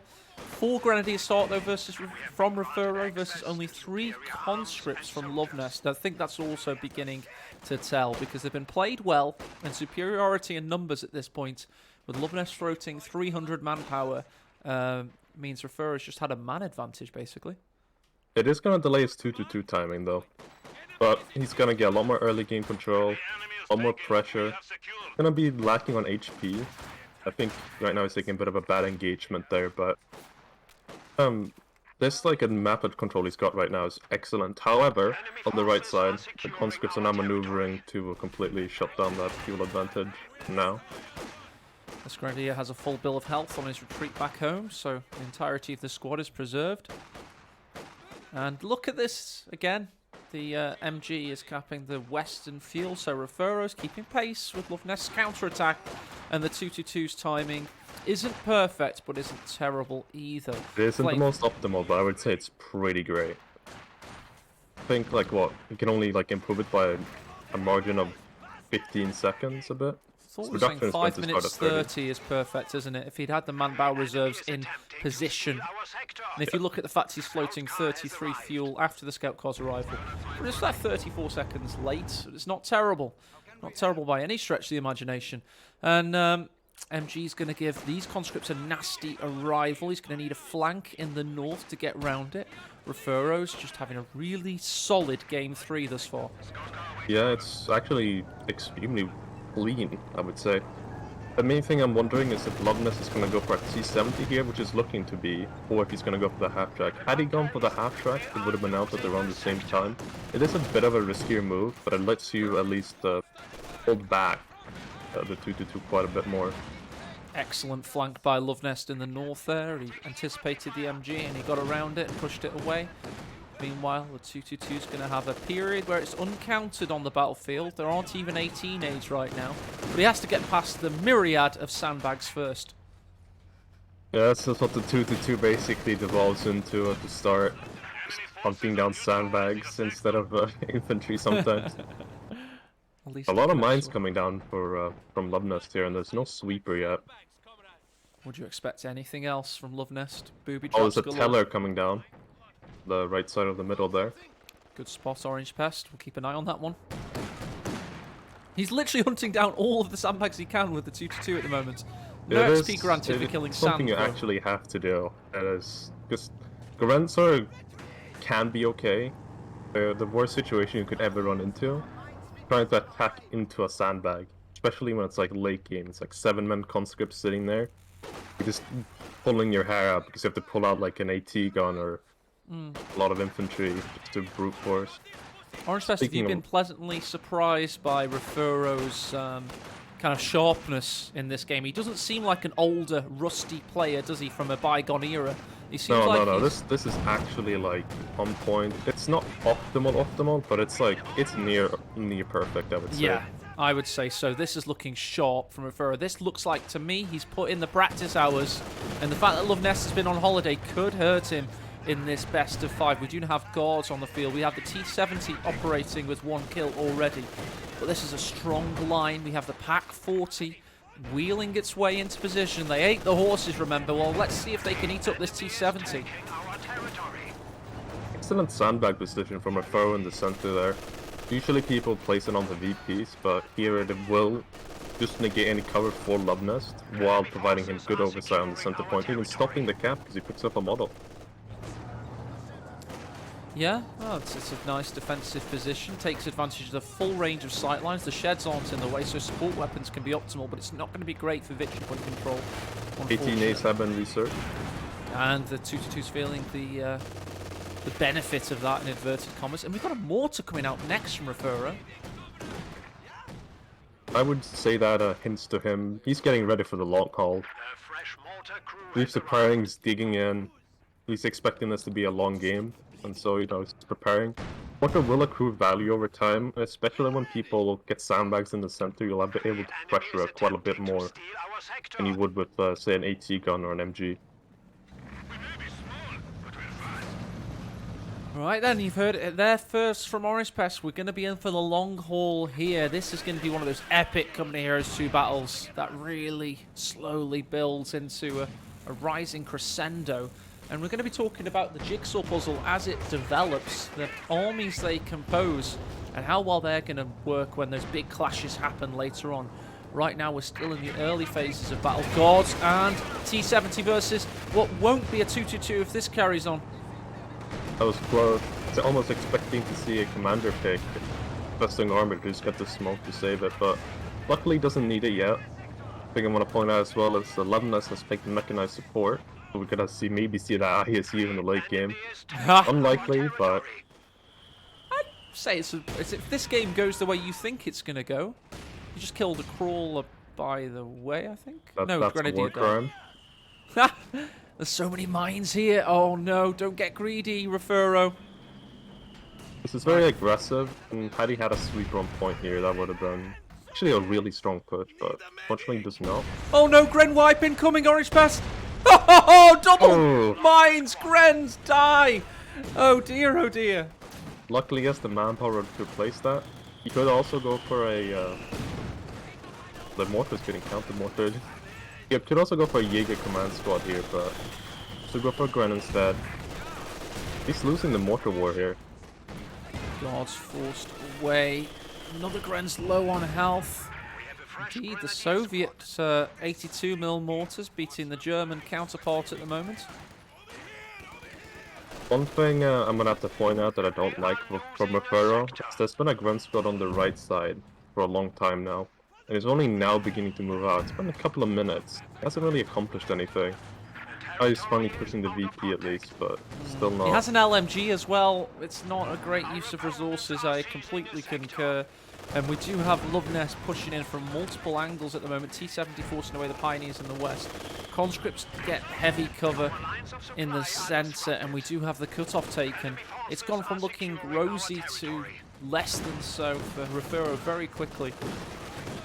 It's still not the point of no return. I mean, Lumnus did go for a Syscon here. She's expecting a fun support shortly. Not a bad call to think it's gonna arrive, but I think he's misjudged the resource count just a bit too much. 2-2-2 still riding around all its pomp. This City has actually killed more models than the T70 at this point. Good point in here. They come. They're going to meet each other in combat. Grenadier's going to fade away. Where's the pack in all this? He's wheeling his way very slowly to the situation. Furo could try and bait the T70 into a teller here if he was getting really greedy. MG's going to take the centre for now. Mortar's ready to fire upon it. Furo's sitting on 120 munitions right now. I would like to see him upgrading more of his Gren squads right now.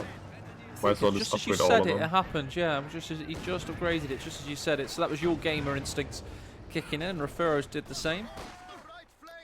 Tripwire Flare's gone off on a Grenadier here, so there's 30 manpower he's not getting back. Combat Engineers got to run a savage gauntlet now. That should be fine. Sorry. 2 mines have been swapped now, so that's at least paying up for itself a little bit. If he goes with the sweeper, the T70 could just jump in and just shoot at him. Detonate it on top of him. Oh yeah, that's a good point. In fact, can't quite see it, and it's been swept. No, there you go. He was thinking of it, Orange Best. Just a bit too late on the draw there. Destroying the agriculture of Loveness now, taking out that tractor. Meanwhile, Conscript pushes in. 2-2's going to back into a flagpole here. He's going to get 18 aided easily. That's not good positioning for the scout car. No, it looks looking really well, good for Refuro, but I think he was preparing a bit too much for the future here, when wasn't really like building up his current composition to deal with the situation at hand. Now it's kind of biting him in the back, but still recoverable, I would say. Gonna have to play a bit more passively, more careful. Maybe even get I think a sniper here would actually be incredibly strong. Definitely. I mean, he's down to 360 victory points, so he probably should have built it a few minutes earlier if he wanted it to start taking effect. But it's not too late to get a sniper on the field and just get that plunking away. But it definitely feels to me that Orange Pest, that Loveness has awoken now. He's really like, okay, Refuro's on his A game today. I'm going to have to raise my levels. Yeah, I mean, this is just both are playing really well. trying to opposition each other, but London is just making it work a bit better, I would say, overall. I think the biggest problem is the T70 is just maneuvering in a way that, like, the Grens cannot be in a position to stop it, and the pack just never is just at the position it needs to be. Dude, this Gren hit a mine and then a tripwire flare on retreat. It's just, it's brutal. 90 manpower down. Love Nest, the booby trap master, at his best there. Yeah, that's the problem with Grens too. It's mines, they just... It just really just hurts, but... Also, one mistake I'm gonna point out Referro hasn't made now, is no commanders yet, and that's really gonna... He needs one ASAP right now. Swept the tower. It's going to disappear in a second. Oh, bad camera work there for a moment. There you go, it's gone. Referro not capping his fuel despite having sight. Oh, there we go. Yeah, there he goes, and here comes the Panzer IV. It's going to be up against a guard squad. 18 aids on all the conscripts, and a Zis gun that's just come onto the field behind heavy cover. Gibber asks for the kill-death ratio, and looks like Referro has not quite gotten to the Wehrmacht's KD he'd want. That is probably... It's not, like, terrible, but it's not... I think he's actually trading downwards in terms of total manpower loss. Yeah, in terms of manpower, I would agree. It's not just about deaths, because of course the game design means that a German's worth more than a Russian circa 1942. It's just the way the game design is. Keep us out now. This is gonna have to put in some work. Probably he should have a commander follow up to this as well. Potentially Blitzkrieg for the recon, or Festoon for the artillery strike. Maybe even Eager infantry if he wants like another squad to put on more pressure. But yes, it's gonna give him a little bit of breathing room to just get back into the game. Panzer IV there gets some decent shots on retreat. Grens capture the central victory point. The Panzer IV has now given him a nice wave of pressure to restabilize his territory points, Orange Pest. The damage is that he's down to 300 victory points, and after their medium tanks are out, Love Nest has around 30-40 more fuel. So it's not the end of the world, basically, is all I'm trying to say. Yeah, I agree. I mean, here, with how behind he is, you could actually go for tier 4 and get that manpower bonus, where it reduces the reinforced cost of all his infantry, just to try and equalize the bleed. Friends do, the longer you go into the game, they just aren't effective. Conscripts are so cost effective, it's really hard to outtrade them in terms of manpower gains and losses. If you're watching this on today, Sunday the 22nd of May, I invite you in 6 days' time on the 28th to watch Orange Pest and I live from Denmark with 28 other fellows. It's going to be a glorified barbecue / esports tournament in inverted commas. And we're going to have a hell of a time, so make sure you tune in 6 days' time on next Saturday. The enemy is taking our territory. It'll be fun. Yeah, I'm looking definitely. forward to the 8-hour drive I have to make. Oh man, that's the tagline though. It's gonna be fun.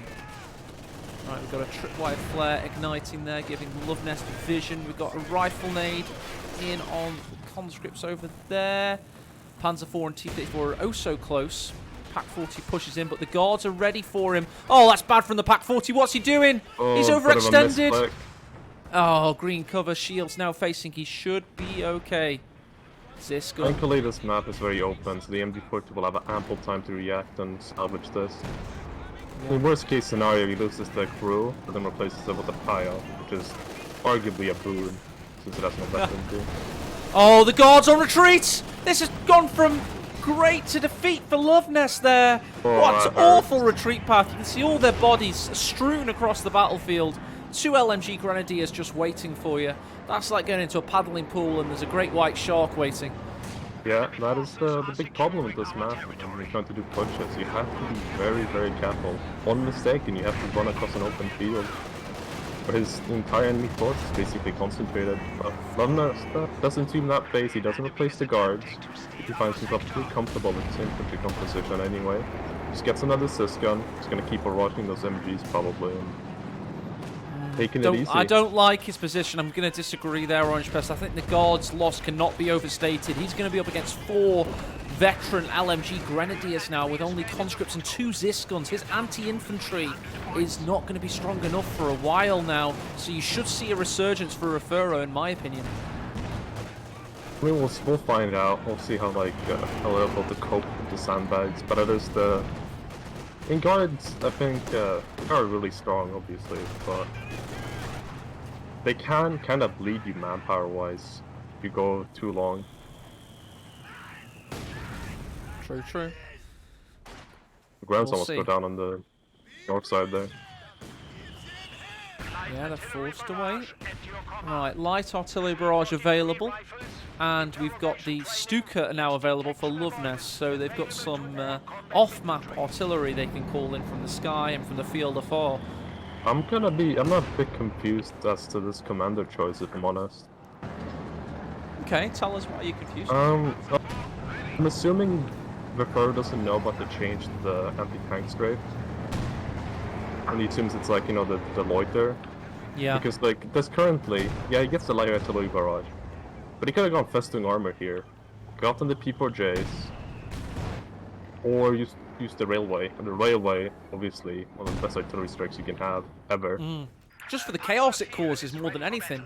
It's such a... I mean, it's like, consistent, right? The first shot always hits where you place it. Yes, yeah. That is a massive thing that cannot be understated. But then the second Not a- 2 shots can hit anywhere, so it has both consistency and random chaos. Yeah, you just had one stray shot into like a pack gun or this or whatever. Oh, on a Panzer IV's P4. gone into Zis guns here, and a T-34. The T-34 goes in. Panzer IV has to retreat. Where's the follow-up? It gets him! Panzer IV down. Double Zis combo takes him out, and all of a sudden Love Nest is in a far better position. And here comes a Stuka strafe as well. Sorry, an IL-2 strafe rather. That isn't as hype. The everything survives, but all of the infantry is pushed off en masse. Pero not utilizing his 2-2 there to use his sight and get more recon instead having it on the left side. Kinda backfire there. He should have really had. And he's going for a 5th Gren squad. What? I mean, why not just go, at this point you just go for the Jaeger if you're doing that. Yeah. That's He's going from pain to drain. He was inflicting think, some pain with 4 Grens, but if you have 5, that's just painful for your manpower economy. You spend too much time in base. And now he's just gonna have to go for an all-out push. Maybe it's like a sacrificial Gwen squad to get a pass or something. I find that like maybe he's not really holding up under the pressure as much. It's like nerves, you know, when you get into position against Soviets, you kind of feel obligated to keep attacking because of the time you're on. I agree. I feel like it was a nervy decision because it doesn't make any sense to go a 5th Grenadier. It just doesn't. Feels like maybe a misclick rebuild. He thought he'd lost somebody, didn't. You know what I mean? It just, Yeah. I don't know, it just doesn't feel right. I think it's a misplay. But if he makes it work, he makes it work. Ha! Everyone always remembers their own auto match 1v1 games from years ago. I once misclicked 2 additional mortars. I had 3. And it's one of the best games I ever had, Orange Pest. Sometimes misclicks can be really good. We'll see if he goes from being a Sometimes, fool. but in tournaments, they can be a disaster. Also, the Katusha's going to be on the field soon. That can have some fun with multiple squads of Grenadiers.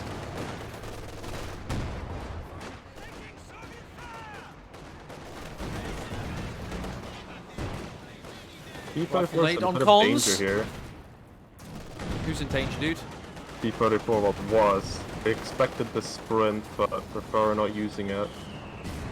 No, he's not. He's got a Panzer IV coming in. He's got a tripwire flare, and now just seeing everything he's doing to everybody, including the double Zis guns. And there's the Panzer IV out of commission for a while. Both Pioneers, by the way, veterancy 0. Don't know what they've been doing all battle long, but their repair split speed is sluggish. It's better than nothing. I mean, the extra repair speed from the sweepers is all going to be useful. And this 5 gram play kind of has worked out, but now he's gonna lose all his manpower down the drain to replace the losses. It's giving him some spacing here. It's a good mortar shot. Is Loveness using the mortar flare this game? It certainly feels like it. Here comes that the rockets of the Katusha. It's going to be spread wide. And does the Pack 40 have anywhere to hide? No, it doesn't. He's dead, and this coward retreats. Look at him. Now the T-34 is going to run in and capitalize, backed by the Sys guns. T4 is going to be helpless to really respond. Gonna have to sprint his Pioneers if he wants to save it. Well, sketchies. I said Rakete. That's all I said. That means rocket in German. My casting holds. Somebody time him out for 10 seconds. For doubting. The enemy is taking our territory. Well, here comes the Grand Blob. Oh, The no. desperation attack. It definitely is smelling of such. Good work, Pompey. It is certainly smelling of such. The Grens are safe from the Katusha for now. That's the fast opportunity on the T-34 there, but at the end of the world. No, victory point wise, he is obviously 205 below Loveness, but he's recently gone north and taken a position behind the truck flatbed there. Yeah, this 5 Grand strat is kind of working out, where this one Grand can just sit behind and just wait. Doesn't bleed as much, and the rest of the squads will just keep fighting as normal. Oh, misses a cap on the left side there. Minor misplay. Hand style, capping of victory points, but he wants this mortar. He's going to retreat now. Panzer IV misses a vital shot. He was on the move just about. If he'd gone stationary a millisecond more, that could have been some damage done. Molotov coming on the northernmost Grand squad, forces a retreat immediately. And sandbag built immediately, of course. That mechanic better not be in CoH2. Wake up screaming about sandbags. I agree, but it's more the 2019 era sandbags I scream about. The modern iteration, I don't hate. I just think it's like a necessary evil. Yeah, I suppose.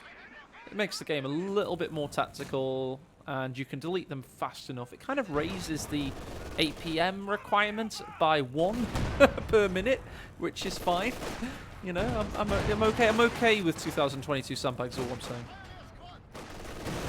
Orange Fest will never say that, but he knows they're not as bad as they were. That's enough, I think. I mean, it's better than nothing. I'll give you that. Oh, here's that Rakete and Werfer, the thrower of rockets. It's the Katusha, and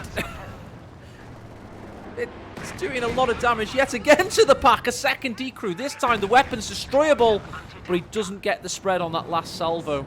He might have to push in here with the P4s if he wants to salvage it, but It's no dead. sprint on the Grands. Not gonna. He's save so it this slow. Oh, the T-34 misses. Ooh, the T-70's in a spot of bother because the Panzer IV likes to eat T-70s for breakfast. First shot's a Guns good are one. in position though to defend the T-70 here. If he greeds for it, lose the P4 in exchange. Pack, by the way, has been destroyed in the south. Let's keep an eye on the chase here. T-70's about to go down. He goes stationary, gets the kill, and the Katusha has to get out of there. Meanwhile, 222's dying. There's an army of Grens ready to foust him, but with no Pack ready to help out, he won't be able to do so. Here come more Burrow's conscripts. going in for the other T-34, bounces, but the other P4 is coming in a position to flank the Sys guns. Could drop the artillery immediately now. Excellent support passing by Orange Pest there. Oh, we've got a big straight from the IL-2. The Grens are holding for now. Panzer IV goes down, as does the T-34. He's got a damaged engine on this other one. He needs the Grens in position to help out. Only one has been able to make it past the Soviet lines, but he's got so much infantry in the way. This Panzer IV is marooned. If he can just break through, he just has to desperation attack here for the Grands. No choice. Just has to push in. Oh, look at this. Loveness knows his Katusha is ready to fire yet again. This could be game over if he gets a huge shot from the Katusha. He's got 1 second left. Panzer IV goes down to the Zis fire. Grens are low on health. He's got a shotgun volley lining up. He just wants to position them for it. Forces are securing our territory. Back down. MG42 decrewed. 2 T4s with 2 T-34s, and he gets one of the sys guns. Might be able to steal it here. He'll be a bit greedy, but I don't think he has much of a choice in the matter. Oh, look at the Gren, how little health he has. LMG and the smoke of the dead Panzer IV saves his life. Here's that shotgun Katusha volley. Smoothly dodged by the Danish warrior.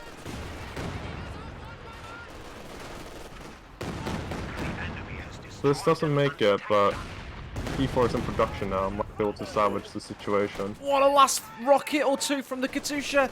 Grens are on cover, on retreat. They should be okay. Except for a sniper Mosin Nagant round. Oh, Pioneers almost died recruiting the sys gun. Very Yeah, poor that was shot. greedy. He lost a pack, don't forget. So overall, he lost that big engagement we had in the last few minutes, Orange Pest.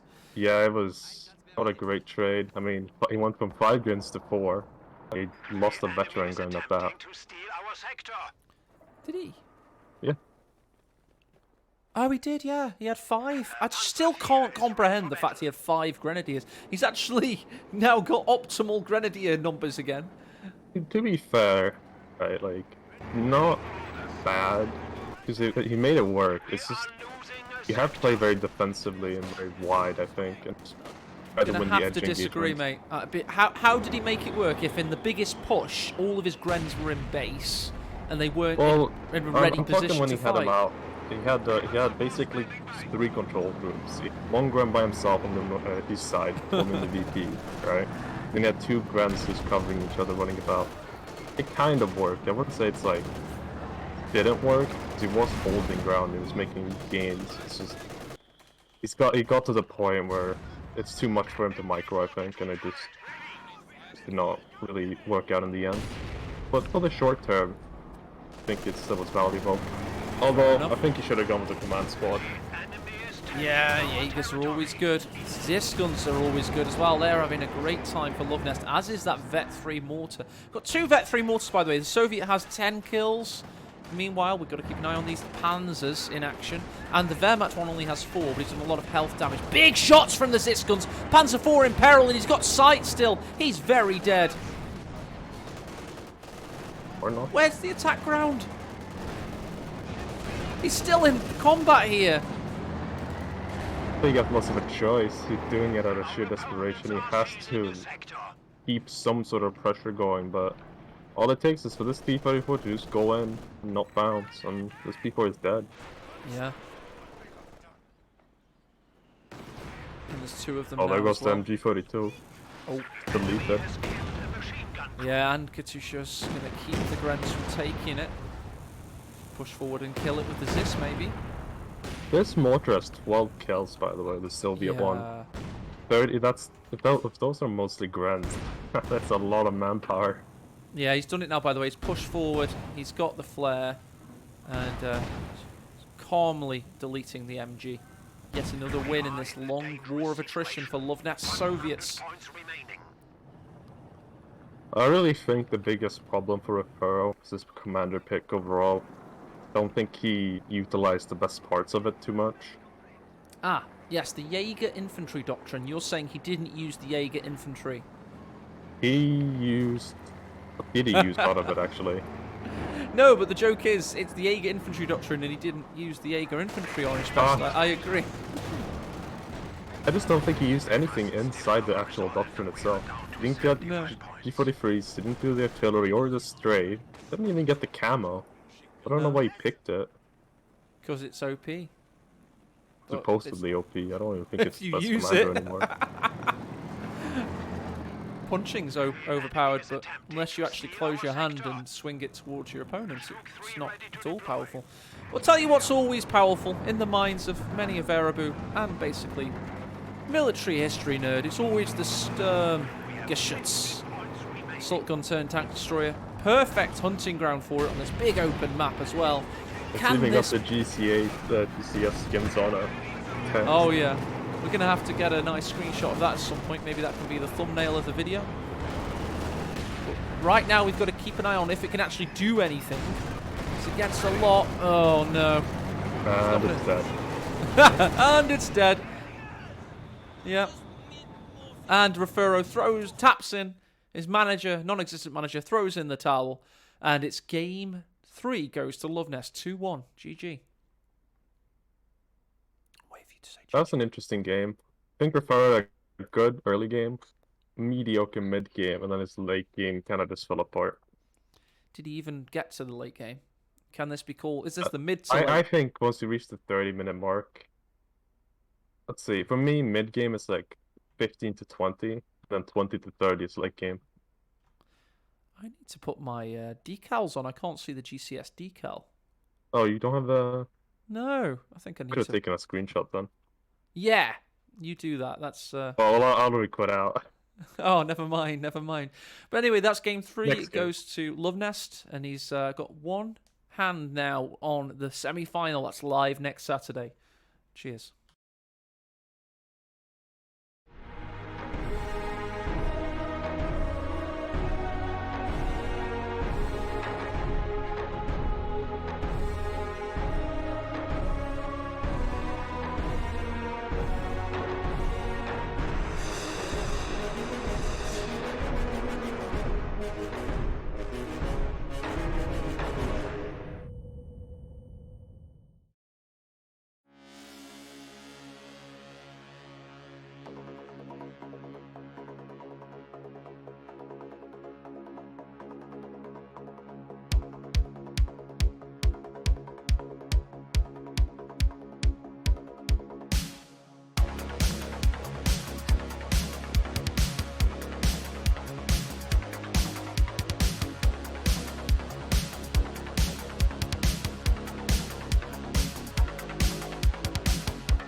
and we're off to the 4th game, I think, yeah. Yeah, we certainly are, Mr. Orange Best. Why don't you talk about the players, talk what we've seen so far, and introduce the cast? Yeah, sure. So on the south, we got Love Nest already going classic MG42. 1 up now. I think he burnt an ISU commander last game. Now, well, he's been limited off his preferred doctrine choices. He's still, okay, just picks Jaeger armor immediately. And in the north, we got Referral. Right on the back foot, I think. Mentally, he's been, beaten down a little bit. Momentum is not on his side anymore. He did have a good early game. I expect him to at least put on some pressure in the early game. Already doing a very good build order. See what his commander choices will be. Yeah, he's got the choice of Soviet Combined Arms Army. He's also got mechanized support and defensive tactics. And of course, as you will have guessed if you've been watching competitive Company Heroes for a while, Love Nest has chosen Jaeger armor not for the Elephant, for the spotting scopes, which he'll be using on his 222 and Panzer IV, etc., giving him basically map hacks. One thing that's going to be pretty big, and we'll see if he will actually utilize this, is the breakthrough packet. It actually gives his his pioneers an even bigger repair buff once they get the satchel charges, which means he will be able to just double time repair all his units. Pioneers just capping the standard territory points at the moment. Amelie Fields, of course, has 4 in a row, which makes it one of those maps where you have a decent amount of income at all times anyway. So it's can become a bit of a slugfest. I don't know why it's a slugfest, that phrase, but that is the phrase. And it's one of the biggest reasons why I think Isolde really likes this map. He kind of specializes in those, mechanical showdowns where you just try to outposition each other slowly. Yeah, watching, of course, Nagano versus Isolde, mechanized versus Ostrupen on this map is not one of my fondest casting memories. It has hundreds of thousands of views on YouTube, those casts do. And literally, Stormless and I were like reading off a script because every unit timing was to the nailed on, and it was basically, can the pack hit the first tank? You know, the T-70. That was like the exciting thing that happened in the first 10 minutes every time, and it was a nightmarish vision of this game that we love so much. In my personal humble opinion, I like a little bit more chaos than that, to be honest. Yeah, I mean, I think there was one really good series in that tournament, Asiaman versus Devam. Yeah. Where Asiaman played Soviets. That was crazy. Yeah, clash of styles. It's neither Nagano or Isolde's fault, but they just have similar play styles. That said, their Master League Finals game was pretty good this year. But let's get tactical now because Grenadier is having a bad retreat. MG's having to reposition. We've got 2 other conscripts pushing in from different angles. So Refero is looking to get in on this. Pioneers, by the way, were going to plant a Talamine very quickly there, but Love Nest was so quick to stop it. And we've got, a lot of movement for Refero right now. I actually really like what Refero is doing there. Showing like a good peace of mind, not overextending his attack when he could have. A lot of other players might have just pushed in there and tried to get on top of the MG, but backs off, repositions, gets more cautious. He knows he's gonna be able to have a field advantage on the left side, and so now he just needs to hide behind the sandbag on the right and just buy time. Yeah, and also now he has intel. He knows where the MG is. He previously thought it was in the north. He's also trying to bait him into a mine here. That'll get rid of this pesky little Pioneer. Those MP40s will be no more for a while. Meanwhile, we've got a Grenadier in a very tricky predicament in the north. What's Love Nest retreat's speed like? Pretty slow, I'm going to be honest. Prefer not doing the good old body block. I guess some maths of that yet, but if he had, that would have been a dead defense squad right there. Could have been better. Meanwhile, MG versus Sandbags, we know who wins that one. The Grenadiers have been forced away. The heavy cover, of course, meaning they're not suppressed. Love Nest holding the line here. He's not behind the heavy cover, but he's prioritising the fact that he's shooting as we speak. And you can't overstate that in Company Heroes. You always reposition mid-level players, are constantly repositioning. But high-level players sometimes just stand their ground because they don't want to lose the, the bullets. Yeah. The DPS. One thing I want to say that was a bit of a misplay from Refero. Also, this right side conscript might actually go down here, but On the left side, he could have decapped the fuel there instead of taking that fight. And while it was costly for Love Nest, I feel like the fuel priority would have been more important because now there's going to be a 2-2 arriving shortly. Well, he's got the guards on the field, Orange Pest, so he may be able to keep the 2-2 at bay. And he is actually now capping the fuel in the west. He's held the one in the east. And if we look at the KD, you can see that Refuro has traded incredibly favourably against the much more expensive Wehrmacht infantry. So I would say Refuro has won this early game so far. He's definitely made a lot of progress and a lot of damage. Lack of healing is going to hurt.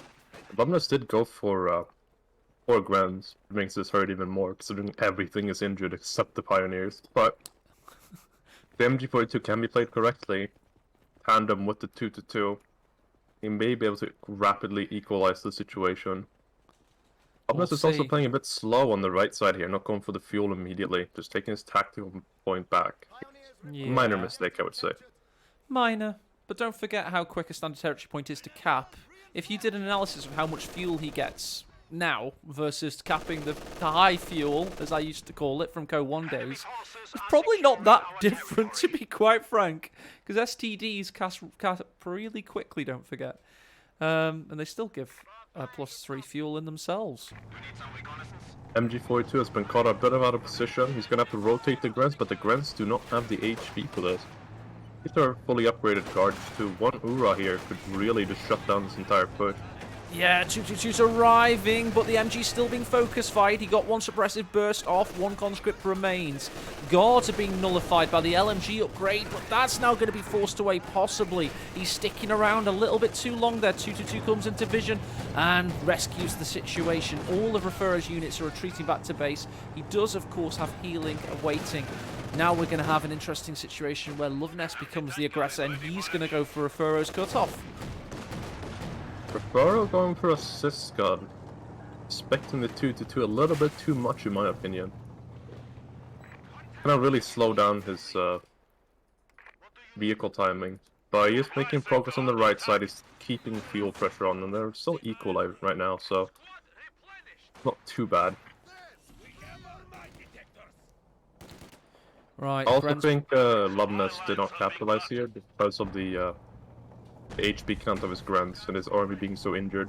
Yes, yeah, the health damage was not good. He's only been able to neutralize the cutoff in the north, then he peels away. He's going to go for the decap of the fuel as well. 2-2 is romping right now. He's having a great time. I am a fan of the Zis choice, Orange Pest, because you always need one anyway. And if the Zis is tangoing with the 2-2, the guards are freed up to tackle the grenadiers, so it kind of helps his overall army comp at this point in time. But what's happening with this fuel? He's got so much of it. I mean, this is the problem of going Sis when you do.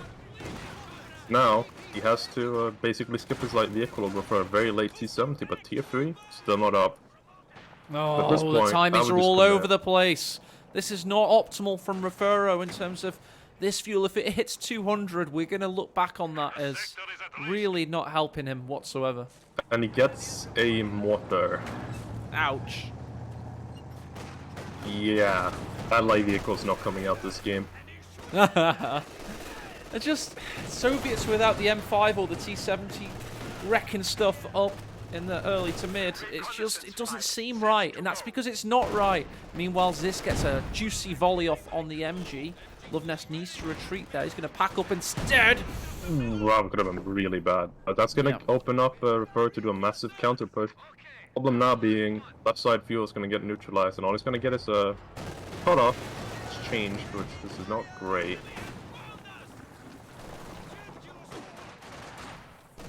No kill, no shot from the Zis on the 2-2 there. Grenadiers are an island of resistance that has to retreat. As Orange Pest mentioned, doesn't even get the cutoff. Bit of a weird push there. He was too busy focusing units and not getting any benefit. He gets a DP on. And he just made another mistake there in the center. Picking up the DP with the conscript squad is very bad, actually. Is it? Yeah. 7-man upgrade is the best upgrade you can have in the entire game. By far, there's not even a question to it. Yeah, SVT is like not as good, but still decent relatively, isn't it? Yeah, in City I would say it's probably second best, because it just makes your conscripts, which are already like crazy good, just like monstrously good. But Fair 7 enough. men, you got durability, cheaper reinforced, so you can literally, you can have them be 6-man squads if you want them to, but still just be better. Be more Big news effective. in this game overall, though, Orange Pest, I've got to say it, is it's roughly equal after 10 minutes. It's a good game of good ebb and flow, back and forth gameplay, and yeah, it's looking interesting out there. It's certainly heated up this series now. Yeah, I Oh, think. we just had a death, by the way. Something just hit a mine and died there. It was a Grenadier, I believe. 2-man Grenadier. Does that make sense? Yeah, but where? On the western victory points. Go and inspect the bodies for me, OP. I don't see any bodies. Think respawn. Oh, something hit a mine. Oh yeah, there we go. Yeah, I see the bodies now. It's by the Pioneer. Yeah. Okay. Okay, fair enough, fair enough. You can actually figure that out, to be honest. If well, there's Yeah, the... he's spawned by the sandbag right there. Mine had gone off. That has to be it. fair It's enough. gonna be helpful, but Oh, no, it's a double Grenadier that MG42. died. It was a Grenadier. Grenadier did die there. He's built 2 MGs as well this game. The second one is now setting up on the eastern victory point there. yeah, this is where the trouble's gonna begin for Rafaro, I think. But for that mortar, no T70 could really shut anything down. He's gonna have to go straight for a T34, which, while isn't a bad option, isn't gonna really change the course of the game right now. Actually, has hit 2 machine and gevers of the light and heavy varieties. Furrow just walking past Grenadiers there. His attention to detail and micro mechanics were not hot enough there. He's showing a few signs of weakness and faltering endurance here. And if you check the map, Loveness is showing no signs of fading. He's currently really pushing into things. Got the double MG42 push, backed by Grenadier. Right side has their flank secured. It means this is going to be a slow and steady push, and Refer is going to be powerless to really stop it right now. Yeah, the M5's going to come out. We don't have a pack on the field, so the M5 will have a small moment of fun. But for how long and how much pressure can it apply? A 12-minute half check. That is... You can really see where the mortar really just backfired here. He should have just skipped it at this point. You can't really, like, effectively do anything with this now. Oh, and it gets Fausted immediately. Yeah, that is a disastrous misplay. Maybe he can still salvage this, but it's going to require some precision here. Maybe even not even getting the meat grinder upgrade and just reinforcing the assist gun and maybe getting a maxim or something. Just yeah, going bit for of a a slow noise build. defensive play, yeah. Thanks for the camera work from the retreating Grenadiers there. I've always wanted to try that one. New anti-tank gun has arrived. We are losing And now there's a pack, even though Loveness really doesn't need it. Although Loveness has not packed the Battle Phase 2 yet. No, that's why he probably needs it, I guess. And he built it as soon as he heard the engine of the M5. As soon as he did that, he clicked back. So, He yeah. could have had a P4 up by now. That's yeah, true. It's just the smaller things. It's gonna give Refer a bit of a way in, but I don't think that's gonna be recoverable. Yep, I am omnivore, says Love Nest is indefatigable. To quote Monty Python.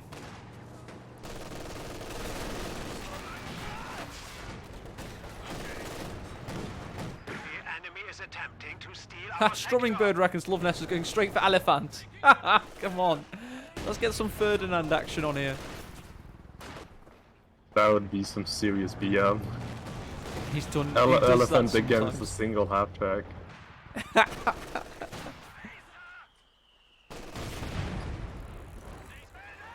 Ooh, the M5's dueling with the pack from behind this bush. He's going to get hit now, I would estimate. Oh, he reverses away in the nick of time.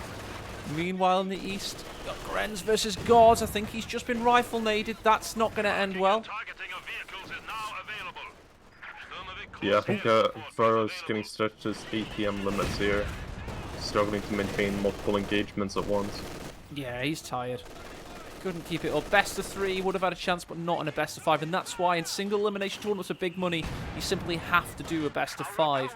Because you need to find who the best player in the world is in these big events. That's what it's all about. It's brutal, but it's just the way we do it. Not on about... we don't want artificial upsets. We want the real deal. Yeah, that's why you need good, consistent seeding as well. Yeah, you really do. Fortunately, we have a system for that. !League in chat. If you're new, go and check out the Master League, which isn't just a patron to fund community events. It's also a seeding mechanism and tournament history solution.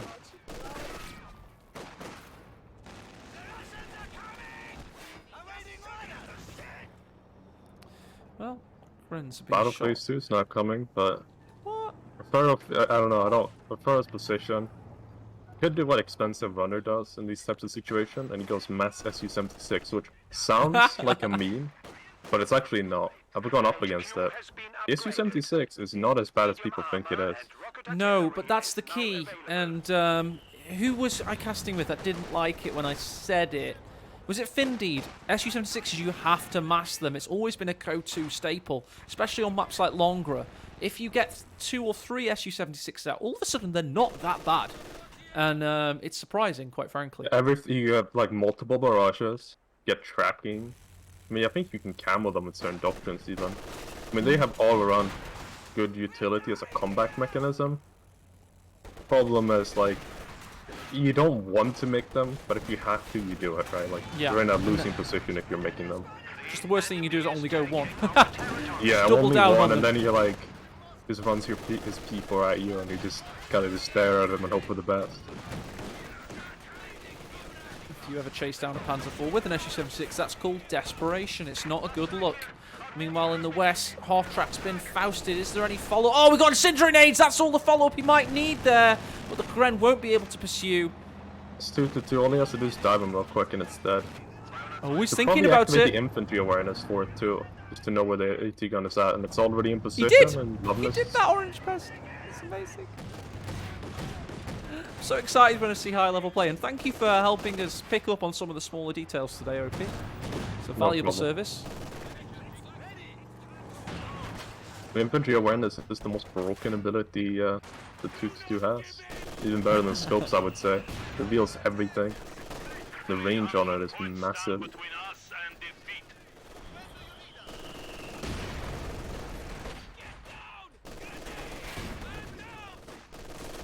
Loveless has enough fuel to get 2 Panzer IVs, and that's a dead Sysgun. And that might be a completely destroyed Sysgun even. Oh, good smoke. Yeah, nice smoke from the mortar there to rescue the situation. And take it with the conscripts, okay. That's one of it's those minor things, right? Like, that should have been the engineer there, and then the conscript should have ran forward to a screen. But the pressure is on. Tournament situation, you don't... Weird. Tournaments sometimes bring out the best, and sometimes it also brings out the worst in you. All your flaws become very apparent. Yeah, it can do. The But M5. I've had that happen a couple of times. Yeah, that's why you used to be marked down on your resolve on your Company Heroes trading card, Orange Pest. But you've made strides. You've made strides, Getting sir. there. C2 and it's the biggest tournament of the year in terms of fan hype and the fact that it's a live tournament, only the 3rd one we've ever done. You are seeded 2 for that tournament, Orange Pest, and to be honest, Nagano and Isilda won't like it because they battled hard for a really big, massive qualification, super seed, world championship style thing, but it was played from home. And quite frankly, ML Finals isn't the same branding as GCS. So you might have the biggest win of the year if you were to win that Orange Pest. Don't worry. I'm gonna go full Sweat Lord. Oh, Sweat Lord Orange Pest incoming!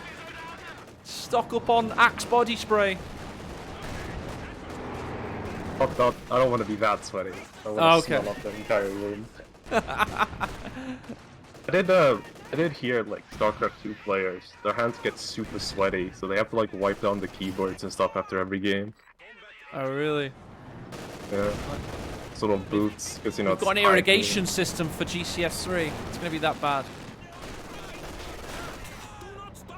Tier 4 is up to Aqueduct. referral. Maybe he's gonna go for the ISU here. Oh, ISU versus Elephant. Come on, make it happen. I mean, to be honest, right? Like, he's held enough of a BP like threshold. We could feasibly actually go for it. It's looking likely. I mean, the ISU here, it one taps Grens pretty consistently, I would say, and that's gonna make a massive pain just to force out, really. Oh, he's I mean, going Pack's pretty badly against it, Katusha too. and Pack. Tell them they're both banned. The peg gun is ready for orders.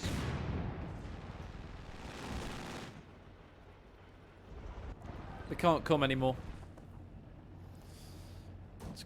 Oh, he's changed Katusha to T-34. We got 2 packs. Oh no, there's so much. I think that's an actual mistake he's making. The ISU here, big open map. He's got like the resources to survive for it. I mean, what's a T-34 realistically gonna do? Nothing. Maybe he'll dive, and they get hit by double pack, and E4 just chases it down and kills it. One of those like rare situations where I would actually go for it.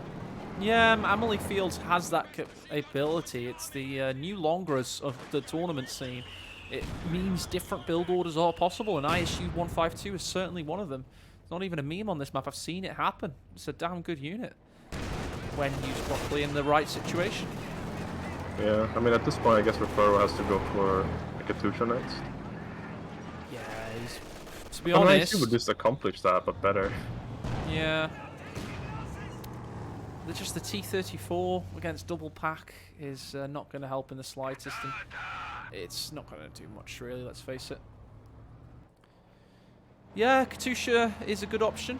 An SU-85 at some point as well, of course, is a good option. Get that trifecta of Tier 4 coming out. Oh, half-track's about maybe go down here. Packs are almost in position, but he works out the way just quick enough. Second T-34 for Refero, so he's going to try and build... If you are going to go T-34s, chat, it's always good to try and build a small armada of them and use them en masse.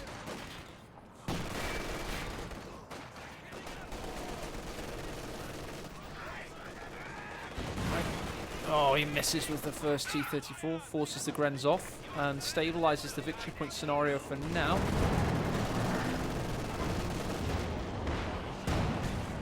Surprised Loveness hasn't used any recon yet. He doesn't need to with the spotting scopes. He's looking at his sight.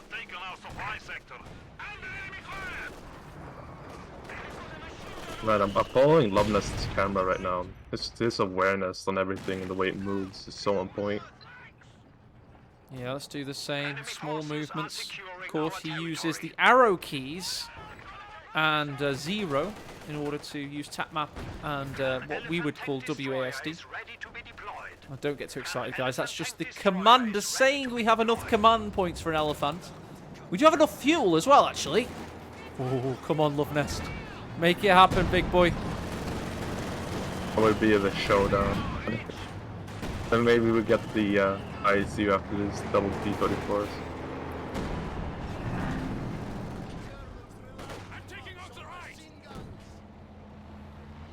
Germans rely too much on machine guns was the call of the comment here, so running away certainly works. Ooh, M5 is exposing itself a little bit. Panzer IV goes into the centre. The victory points are now a triple cap in Refero's favour. He's down 256 to 406, but it certainly won't stay that way. Yeah, it's I think Loveness got a bit complacent, really letting the Soviet player get back into this now. And I mean, 2 tanks versus this P4 when he could have massed out 3 of them and just ended the game already. Oh, M5 exposes itself and overdrives, yes, but will not get away. This is not a negative cover bonus road. This is a very dead M5, however. And Minor meanwhile, loss in the grand scheme of things, to be honest. yeah, in the southeast, MG Vet 2 needs to escape, but doesn't do so with its crew. Burrow might be able to go for the finish here if he wants to, but doesn't want to risk playing safe and cautiously. Oh, come on, dude. You got so much stuff there, Refero. Look back on this moment. You could have pushed there, sir. It's a Angry question of AE if he mode. knew where the second MG42 was, and I don't think he had the awareness, and I think he might just take out this P4, unless getting a bit greedy. Oh, mistimes the AT snare. It's bad. It's unfortunate. Right there, Lumnus, by the way, was going for the right side P44, which was exposed by the fuel point. It was under repairs, or was going to be under repairs, and he wanted to really finish it off, but was on point with his AT gun micro there. Tell you what, the Panzer Force low. T-34's going in solo. The Pack 40's positions revealed. The other T-34's coming in as well. He gets a good shot in, but he's out of control and will not be able to follow up in tourney mode. We don't allow that. Meanwhile, 222 is... Oh, he bounces off the Panzer. Refuro's thrown the series, and he's going to be killed by a 222 here. Or even the Packs. There we go. It's not over yet. Incoming strafe on the Packs. Okay. Yep, Takes one out destroyed. Oh, and he kamikazes the MG. Well, okay. There's a bit of a bonus here. This sacrifice is giving him complete map control, and E34 is being, you know, ridiculously cheap. At least he's gonna be able to replace those losses, but he should just go for the ISU at this point. Oh. Like, he's cornered Lumnus into P4 spam, and with him like massing mediums, if he just gets a sys gun and an ISU, we can just slowly break him down. Occasional shot just takes out like, you know, half the HP of a Ren squad, or it's the pack and destroys them. And it'll force dives eventually, but I guess he's kind of fallen into a bit of a, what do you call it, tunnel vision when it comes to his T-34 production, especially when you're behind like this. Because I mean, did he kill anything with that push? He killed his own T-34s. They're things. Okay, enemy things. Oh no! Well, he wiped a pack.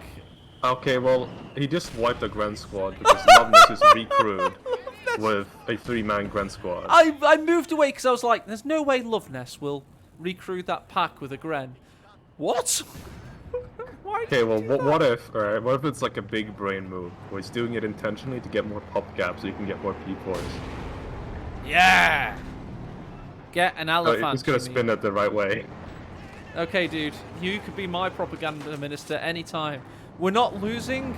It's a mass tactical withdrawal, and we're creating efficiencies in our population. Thank you. The relocation of resources.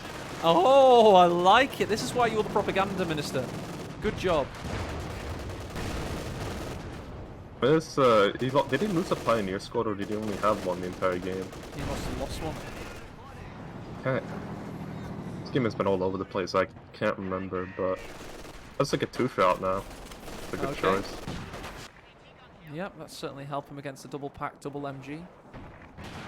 Honestly, I think I'm gonna be honest, I think Lumnus is in a worse position than Refaro here now. How? How's He's let that him happened, I mean? recuperate. He's let him completely recuperate.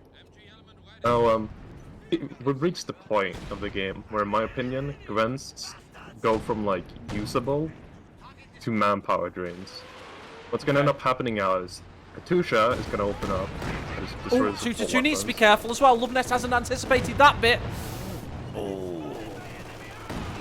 But now it's going to come down to the MG42s, and the conscripts will be hiding behind the sandbags over and over. He's going to have to push into conscripts behind sandbags. And that is so, it hurts so much to even attempt that. But I think, Refer's going for another Sis. Not too big of a fan of that. I think he should just go for more T-34s at this point. Yeah. He's going to commit to it. It's not horrendous to have 2 Zis guns, is it? It is meta at the end of the day, but we're assessing the game based on the sum of its parts at this point in time, and there's just been it's Caster's ability to see the whole battlefield and to sit back, not under pressure though, isn't it, Orange Best? And don't forget, my dear friend, we are only having watched 4 games, and watching games is certainly easier than playing them. These guys have been in battle for the last couple of hours now. It's been a long, like, drawn-out battle, and I mean, you got worn down, not only mentally, but physically in some cases. I mean, it takes a toll to, like, if you have high APM like I do, you have to actually take breaks. You can get genuinely like exhausted just trying to keep up with everything. Yeah, I hear you there. Your wrists hurt for a while, didn't they? You had to stop playing, if I believe. Yeah, it got bad, but then like it started working out. Once I got like muscles enough, I think it just kind of stopped. Oh, I see. I see what you mean. So the muscles now, like, make up for the tendons, kind of thing. Yeah, basically. Did exercises to keep up the smaller muscles there on my wrists too. I'm going to bring this to the to cast now. I'm compensate. going to say you've literally been an esports athlete in training for the tournament by doing elite level wrist exercises that are confidential in nature. Oh, double Zis versus Panzer IV there. These are veteran Zis guns, but he's not going to push the agenda. Meanwhile, we've got a huge salient of forces for Love Nest in the centre. We've got a push from Revero coming in the east. Panzer IV is backed up for now. And here comes the Katusha. Again, making... Oh, he's targeted the Grens. Salvo coming in. That could be a wipe. At once. Oh yeah, and we've got more happening. We've got Gren pushing in from the western side. There's a mine waiting for him. In the east, there's that push from Revero. It ran into one of those 2 MG guns, but Aziz is ready to push him away. What a nice passage of play for your Danish warrior. 3 engagements all at once, and I feel like, I said earlier he was getting a bit tired, but maybe he's found a bit of flow, you know, and got him back into it. Because that was, well, there was an engagement on the right side, one in center with the Katusha, and then one on the left side where it's pressuring the other P4 and Lumnest. Sorry, dude, just to really interrupt. keep I'm up with just it. making sure the stream's okay. Everybody said it went crazy for a moment there. Should be fine. Just making sure, guys. Just make sure everybody's stream's working correctly. Don't want any shenanigans. Yeah, let's just hope it's working. There's no reason it shouldn't be. Let's say. Sorry to interrupt your point, Orange Pest. No, that's fine. I said everything I needed to say anyway. Good man, good man. Second wind mode is activated, Strommingbird says. Pompey says the stream's fine. We should be okay. It's a good moment to have a pause for breath anyway, 31 minutes in. This game that's not going anywhere, quite frankly. Maybe this time we're gonna see the ISU instead of another T-34. This T-34, I think it's on the threshold of getting 2-tapped. Not sure. Be a bit careful with that.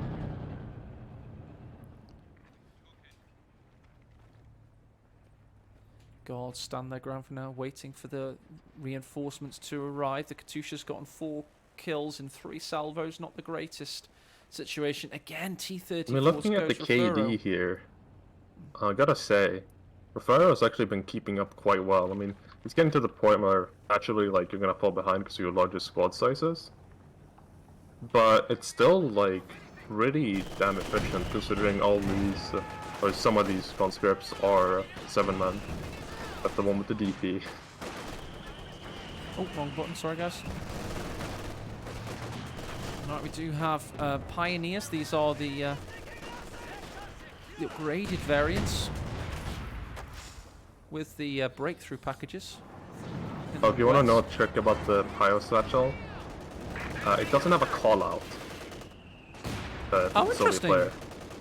So there was a while back. I played against Kimbo, and I think I wiped like 2 of his units doing that. In a tournament match too. Nice work. It's nasty. If you keep if you watch on the edges of the map, you know, you can send off your Pioneer to just be there, and then he like sends in like a conscript at close quarters. You just throw it and then run away. Only, you know, sudden squad wipe. Loveness is getting second fuel. He has more than enough already for the Elephant, if that's what he ends up going. He's at 390 manpower, and this would absolutely... Katusha just got sniped. What is it doing in the middle of the map? Refero showing utmost tiredness there, drives into the centre, gets shot by a back. He wants to make up for it, Orange Pest, immediately. Can he finally kill a Panzer IV? He's backing away! Go in now. Oh, your weak point was ready, but this rate, I feel like he's 100% gonna Ptolemy, but he can get a kill on the left side T4 if he goes for it. Attacks are after all out of position completely. Yeah, good point. Conscript on the right side goes down. Okay, let's see if he can get the kill on the Panzer IV on the left side. Oh, he's backing out of that one as well. Meanwhile, the Zis gets some big shots in on the packs, but The bigger news is Refero ended up losing two things there, a Katusha and a Conscript. Love Nest has lost nothing. That was one of those opportunities, I would say, where it's like you have a win condition right there, Soviets. He had he's going in, Orange needed. Pest. He's going in with the Zis gun. He's got sight with the Conscripts. He's trying to navigate the situation. He wants to get one big shot in on this Panzer IV. Will it be enough? He's listening for it. Now, and he misses. He had right there, right? Had he used his T-34s better, he could have, I think, very easily just crawled back into the game. I mean, he's cornered Love Nest a little bit, I'll give him that, but Yeah. that should have been 2 dead P4s, and because of all those packs being essentially on no HP and the MG almost being dead, he could have killed it all. That was a straight up like winning opportunity that he missed. I mean, he's certainly not in a losing position because he's now getting 3 T-34s, which is what I call Soviet critical mass. That's when they really start being powerful. It's like having a tiger on the field. 3 T-34s is a super organism. It's the sum of its parts. It's all the ants in the nest. For me, I think it's when you reach 4 or 5 T-34s personally. Then you get to the point where you just run the enemy over. You can have 2 packs, that's you a can have 2 T-34 P4s. supernova.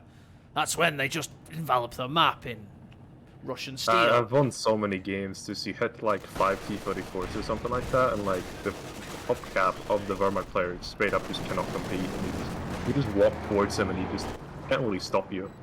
What's he doing here? He's going in. The Panzer IV's been repaired. That's silly. Just wanted Maybe to see baiting where a it was. little bit? Maybe. Did he have the Zisguns in position? He certainly did. Yeah. Not using any... Once again, I feel like Refero has fallen for a bit of a commander trap. He's not really utilizing a lot of it. Strafe's been used once. Mark Target never been used. Could have finished off vehicles. Cam on the Sis is incredibly useful, and you know you can avoid the spawning scopes and force infantry awareness to be used, but no usage of that either. No. Love Nest now on 429 fuel. He's losing on the victory point scenario now. It's well, in terms of control, he's actually got more than Refero as we speak. But what a stun shot from afar nice with the Pack target weak 40s. point. Oh, he's gonna get him here, is he? Oh, Just he on couldn't- the edge there. Yeah. Here comes That is the full- power of spawning scopes right there. That's what makes him a menace to play when he gets that commander out. Yeah, it's like having the Command Panther in a 1v1. It's really good at assassinating vehicles from afar. And Love Nest has made strides in the west now. Morse has been found out and pushed away. Of sleepers, I think, hurting, or combines rather, hurting Refero here. But I mean, in terms of resources, he's been behind all game, but he's trying to make a gain, but it's too much side advantage for Wehrmacht here, and he's not really getting any victories where he really needs them right now. He had his opportunity to kill those 2 P4s, he missed it, and now it's just... It's badly. Yeah, and here comes the full might of the Wehrmacht pushing in from the north with reconnaissance. He's trying to get some squad wipes. He's trying to get on those Zisguns, but the Pioneers end up hurting. Meanwhile, it's the DP light machine gun conscripts that time going with them as a last line of resistance. As more Okay, units line emerge coming in from from the base. right side, from the left side with T-34, but spawning scopes just shuts him down immediately. Yeah, shuts him down. Oh, he's going for a Panzerwehr for Love Nest is. It's been a very long time since we've seen one of them. The trick is to get them as close as you can, so the salvo is really tight-knit, and then it goes from being the worst artillery in the game to, situationally speaking, could be the best, but T-34's taken out by the packs. There, they pushed really close up, spotting scopes used with the Panzer IV, takes out a T-34.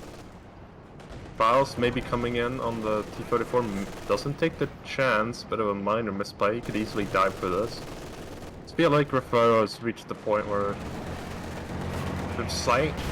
There it is, Orange Best. Best. That's what you were talking about. Yeah, there we go. T-34 is going to be taken out now. He's picking them off one by one, Love Nest is.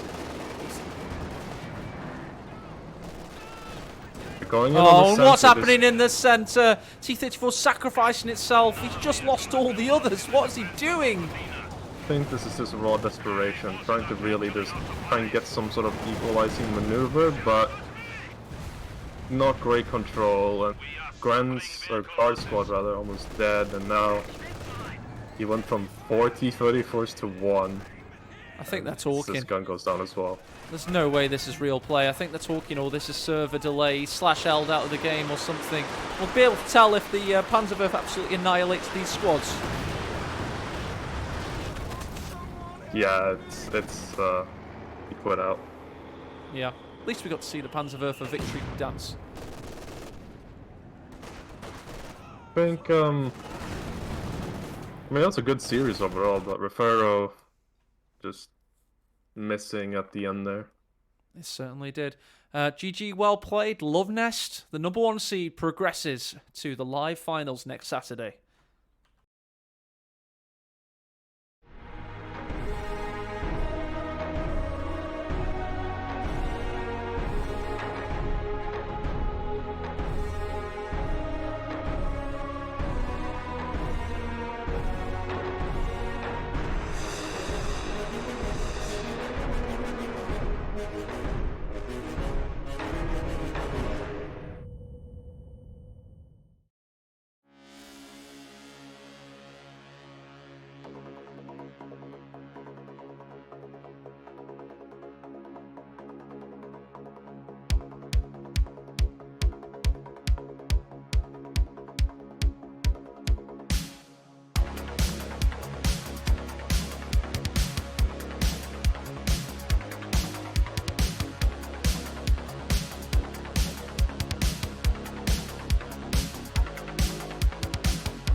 7, 8, 9, and 10. And we are live, allegedly, with, that's right, Alpern from the south. Orange Pest, talk about the players, talk about the game. What are we going to be seeing here? All in the south, we got Alpern. Let me just look through the vetoes real quick. Let's see. Guard Motor Jaeger M has been vetoed. Airborne and Elite Armored. OKW is Elite Armored at that. And Alpern is going for a standard double engineer opening. Gia, also known as Nicholas in this game, I know, on the what's going on north with side, going standard Wehrmacht opening. Although interesting Pio movement right out the gate. Prioritizing the Muni over his natural resources at standard territory points. I think that's optimal, to be honest. If you look at the high munitions and the cutoff and where they're located, the only reason being is Wehrmacht, basically early to mid. They kind of live or die by when their LMGs pop and that kind of stuff, don't they? So, well, for me, optimal is more hitting the fuel immediately and getting a sandbag up on that point. oh yeah, You for can you. actually It is. defend that. I mean, Also, you, the 2-2-2 timings and stuff. Yeah, I see what you're saying. well, then after that, you just leap towards that those trucks on the fuel point, wire that off immediately, and then now you have a very defensible position that can be annoying to breach. And otherwise, this is if Alpin had say sent his first conscript to that truck right there, I think Niklas or Gia, I guess I'll call him Gia, would have been in a really bad position because his Pio wouldn't been able to cope with it. MG would have to overextend to push it. Yeah. I just sent a message to them. They are playing as we speak, actually. Well, they obviously are, but they're actually playing Game 2. We're watching Game 1. It's just a bit of a scheduling conflict. But it does mean you get to see every game of each best of 5 on this very busy Sunday. Goddess National, just let him know to change his name to GIAA, because that is his name. Pioneers versus Conscripts, they're going to back away for now. I'm sure he's wondering about the arrival of the MG there, but it's actually in the centre. Grenz versus this combat engineer. It looks like the conscripts have been doing the majority of the capping work so far. Yeah, it's early move. Let's go on board with GIAA, and I just want to feel for how he plays the game. Get an idea for his twitchy camera movements and how he focuses. This is follow camera mode and fog of war now from his perspective. So we get on board with him. Because he's not a streamer, and we're not overly familiar with him. Right now, I would say I prefer Alpin's position. Pio and the DMG on the left side are going to obviously be able to hold it. But the conscripts versus the Grenz, this engagement is not great. Conscripts have taken basically 0 damage at this point, and the center cover is being wired up, and a sandbag on the right side. Yeah, this is that's not looking really good. strong from Alpern. He's board wired it off, as Orange Pest mentioned. He's got sandbag and really prioritizing position. The Grenz do have some heavy cover, but the flamethrower eats that for breakfast, and the Grendies have to shy away from the heavy cover situation. We've got merging conscripts coming in. The flamethrower Rock 9 variety. They have to now back away from the MG. They've seen it. There is this new hedgerow on Crossroads ML version, and they take advantage of it. Staying active, keeping up the pressure. This is a really strong start from the Swedish warrior. Well, I am definitely rooting for him. The only thing I could really say that was a minor misplay there is maybe one conscript should have been going for the fuel right now. Gia has been forced to put everything to contend with a much, well, now it was initially a much smaller force, but it's now obviously larger. Had he had a conscript on the left side there just capping away, or even an engineer, it would have made it 3 times as annoying for Gia, because he would have been forced to overextend and choose his battles. Would have guaranteed lost 1. Liked mechanized coming up, and no room to get a healing bunker in base for GIAA.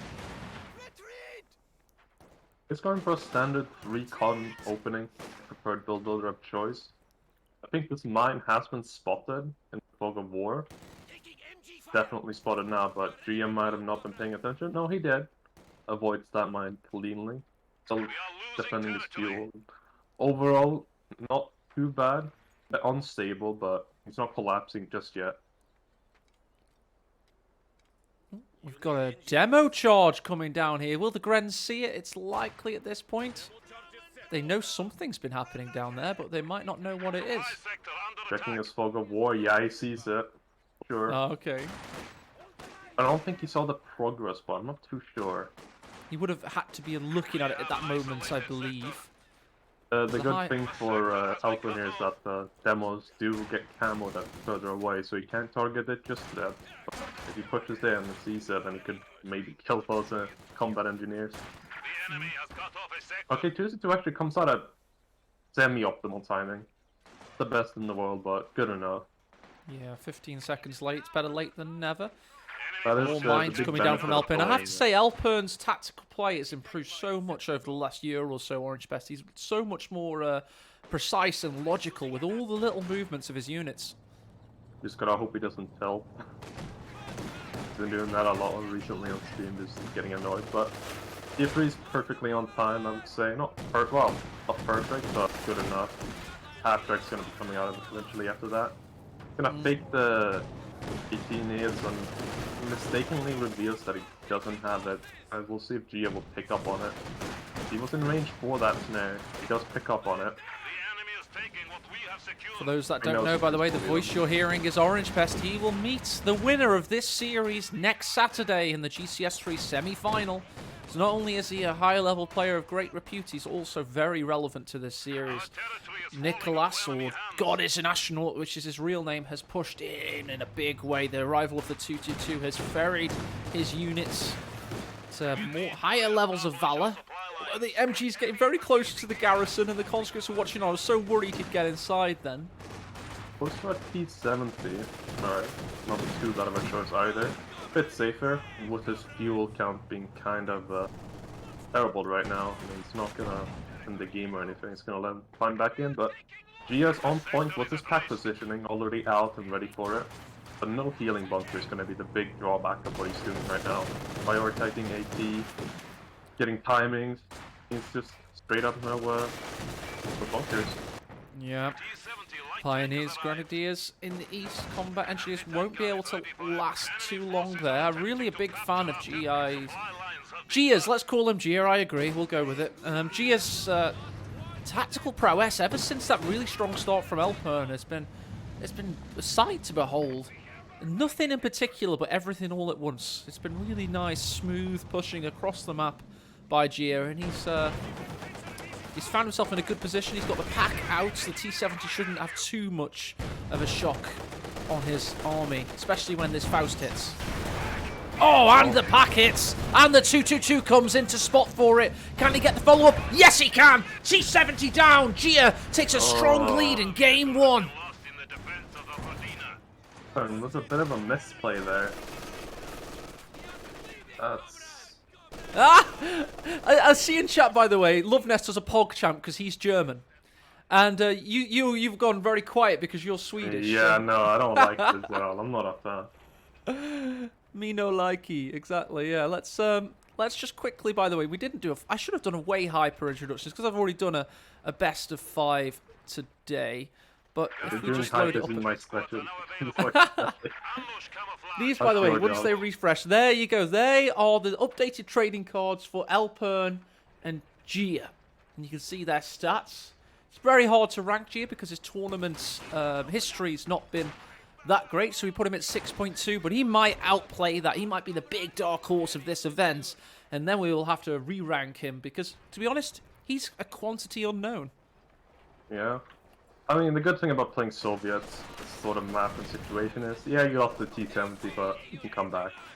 You can even lose a con squad and still, crawl back into the game. It's not the end of the world. Now turn. Now this is a best of 5, and he did pick the ISU commander, like was it Refero did? So I mean, he's still gonna have the option of the other KV1 commander, or maybe some T-34-85 commanders. Rifle coming in on the left side, but dodged by Alpern there. Yep. Flamethrower Minesweeper combination, forcing the Grenadier out of there. Meanwhile, in the east, we've got light cover used by this Grenadier versus the heavy cover conscripts. Minor thing here, I think Gio is going to suffer from in the long run if he doesn't solve it. It's going to be the center wire. He does have the 2-2 to destroy it, and he really should be prioritizing that right now. If he gets rid of those sandbags, you know, he can push the center Garrets and he can start making plays. Get rid of him, he does. He's also got the Zisk gun firing on the MG and the Grenadier on retreat.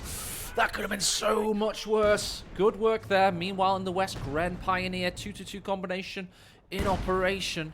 It seems that he's not been able to shoot that demo. Orange Pest would, to me, would indicate that he is unaware of its presence.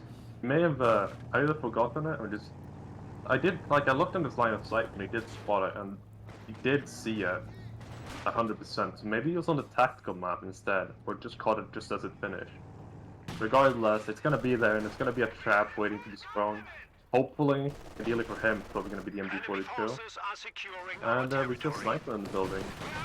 Patrons in chat. If you're an active patron of the Master League, it's now your chance to name the Scharfschützen of Nicholas. Well, Goddess and Astronaut's his real name. It's a tournament name.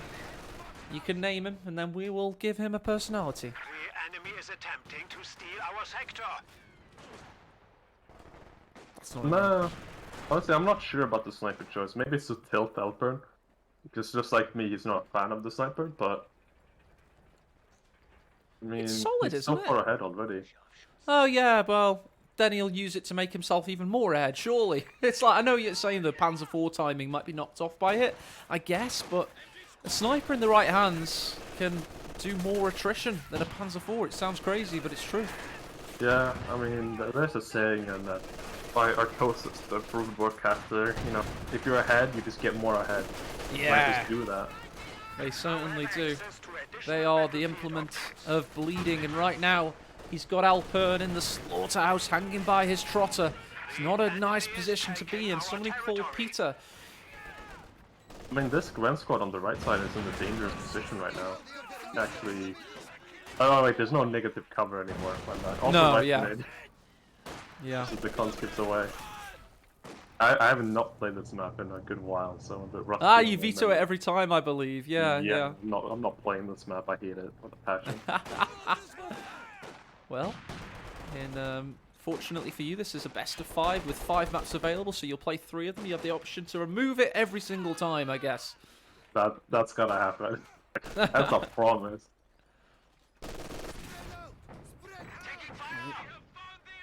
Okay, Alpha's reached the point where he can pack up now, and Gia is a bit sloppy on his resources. Not Battle Phase 2 yet, when he should be. Tier 3 should be coming up, but now it's delayed.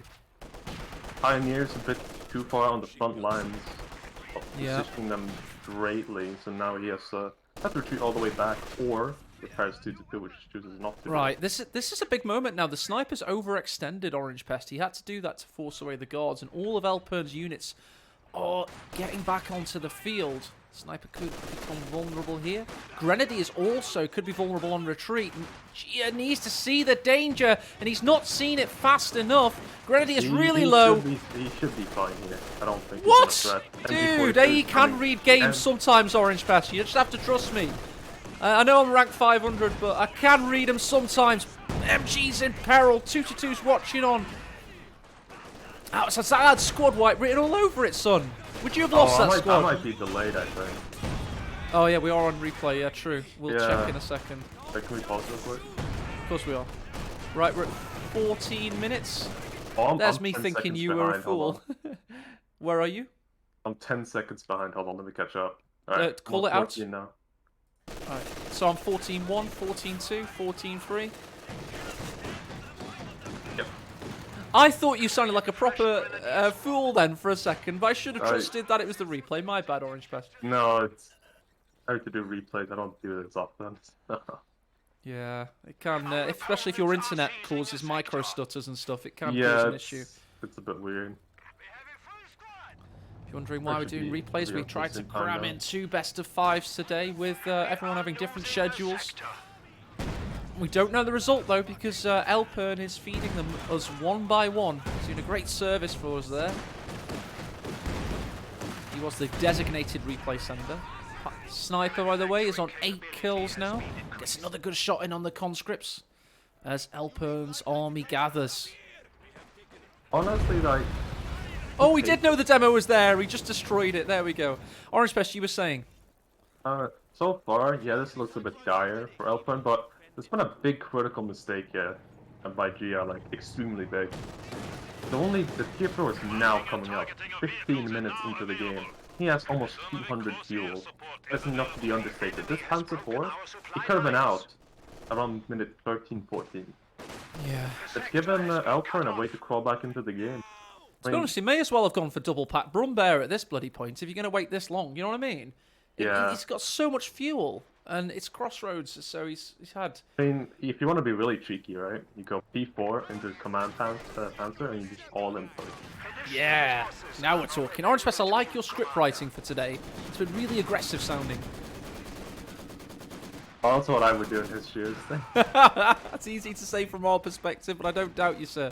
Right, MG's forced off guards the same. LMG's riding high, but Alpern actually, during all this madness, has had a decent victory point control.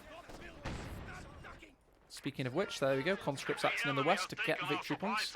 He did have around 600 manpower, so I mean that's not too bad.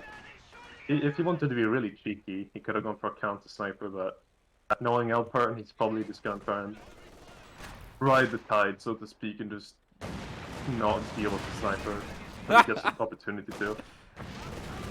Yeah, I mean, we'll know what Loveness will do to him in a grand final in a GCS3 scenario now. Right. Ah. I think everyone's gonna whip out the sniper again. So Including you. I know you're going to use it now. Oh no, me! I hate snipers, man. I don't use snipers ever. Dude. Oh, yeah, you're joking. Okay. Very good. I know you hate them. We've already seen that you can use them, though, so it's all in this tournament, just for fans that weren't watching earlier when we analysed Orange Pest's victory from a couple of weekends ago. I actually like this MG play. Oh well. What he could have done there is he just tanked those shells. He could have protected his snipers, so trust that conscript, shoot, and then backpedal without having to retreat. But he decides to play it safe, doesn't want to risk getting wiped, and just retreats the sniper on DMG. But still, there's like smaller things you have to keep in mind right now because he's giving Alpern room to come back, ample room, I would even say. Yeah, certainly. His fuel timing was terrible. I mean, this Panzer 4 is on the same, just to put it in perspective, an OKW Panzer 4 on its ideal timing comes out at this time. Yes. That's how late it is. Oh, this is on retreat, and he expected the Gren to get him, but he couldn't do so. Meanwhile, Pack's been decrewed by the DP light machine guns there. That's one to watch out for. I don't think he can capitalize on it, but still steady. T-34 is going to basically hit the field similar enough to the Panzer 4.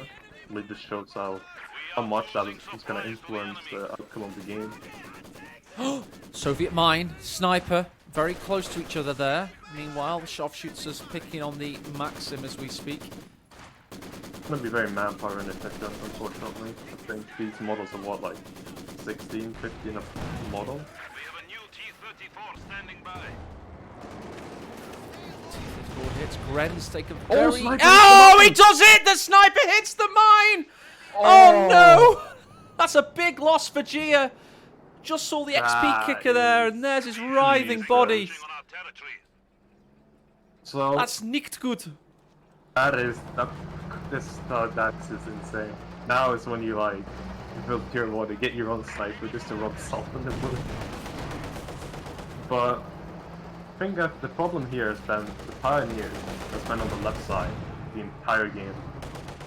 And it has not swept much of the right, if at all. And so Elfrin has been given time to just plant mines wherever it feels like it on the right side. I don't think he has any more of them, but that was just beautifully placed. Yeah, now he's getting another one down. And, you know, Pioneer's still just repairing and just usually going to the left side. I can always tell when a caster's trying not to be biased, but is anyway. Beautifully placed mine, and the way he put it into the ground was amazing. Sorry, Like no, a god! I God! have to fight for my countrymen, alright? You do, Orange Fest, you do. It's alright, it's alright. You can always tell in the caster's intonations. I've tried to drive it out. Many years of having to cast Aim Strong and Dev M and try to not sound biased. I got better. never succeeded fully though. Anyway, I Gren, think it's hard to, especially in a is. game like this, which is like rooting for the players and not teams. just go the Ed 80 Hertz method. Just go full on fanboy. It's what he did for Tom McCarthy. He seemed to work. Well, I think second P4 is a good pickup here.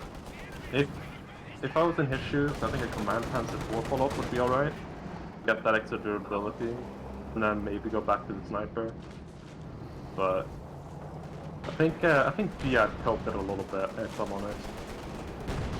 Now, knowing him, he'd probably be annoyed that he lost the sniper to mine. I know the experience. I think done that before. Yeah, it hurts. How many kills did it have? Let's see if we can find 9 or 10? it. Its efficiency says 173%. That means it just paid for itself, right? I don't think it works. How I does- mean, the how co does the it co stats damage, are or- just they don't work. So don't trust anything. Yeah, Code 3 is gonna have to improve on that a little bit. I'd like to see like manpower damage inflicted and Number of retreats would be a good one. Number of squad wipes, Yeah. of course, in general, on the actual main stats. Guards forced away. T-34 is in a bit of a tricky spot here. There's a T4 pack and a might second hit a mine Panzer on the 4, right side but there's here. a mine. He dodges it. He's getting past everything right now. T-34 is left exposed, prioritized vehicle, engaged. We do have 18 aids as an option, but this Bounce Panzer 4 there. has not been damaged yet. T-34 could go down on the next salvo. He gets it. like he can 18-8 the last P4 here, but he doesn't go for it. I think he's greeding a little bit to get the other one, but we'll see if he manages to pull it off. Gonna go into the gunfire here. Sandbag to the rescue. Oh yes, there it is. The sandbag blocks the shot of the Zis. But there's another Zis, don't forget. So this Panzer IV has to be careful. He's going to get 1880. That was greedy from God is an Astronaut. Meanwhile, Grand Grenadier showdown. wiped by the Flamer. That's an LMG drop as well. What's Gia Another doing? one. Oh, that just went from a good trade to a terrible trade. Oh, GG called by God is an Astronaut. That was like Bitcoin. It was oh so strong until it wasn't. We just had a huge market crash. Oh no. That was a bit of a mentality drop, I think, as well, to be honest. But if we're quick about this, we can jump into the next game, right? Immediately. Catch them live. There's a slow motion for you. Yes, we can indeed. Let's see if we can do it. GG.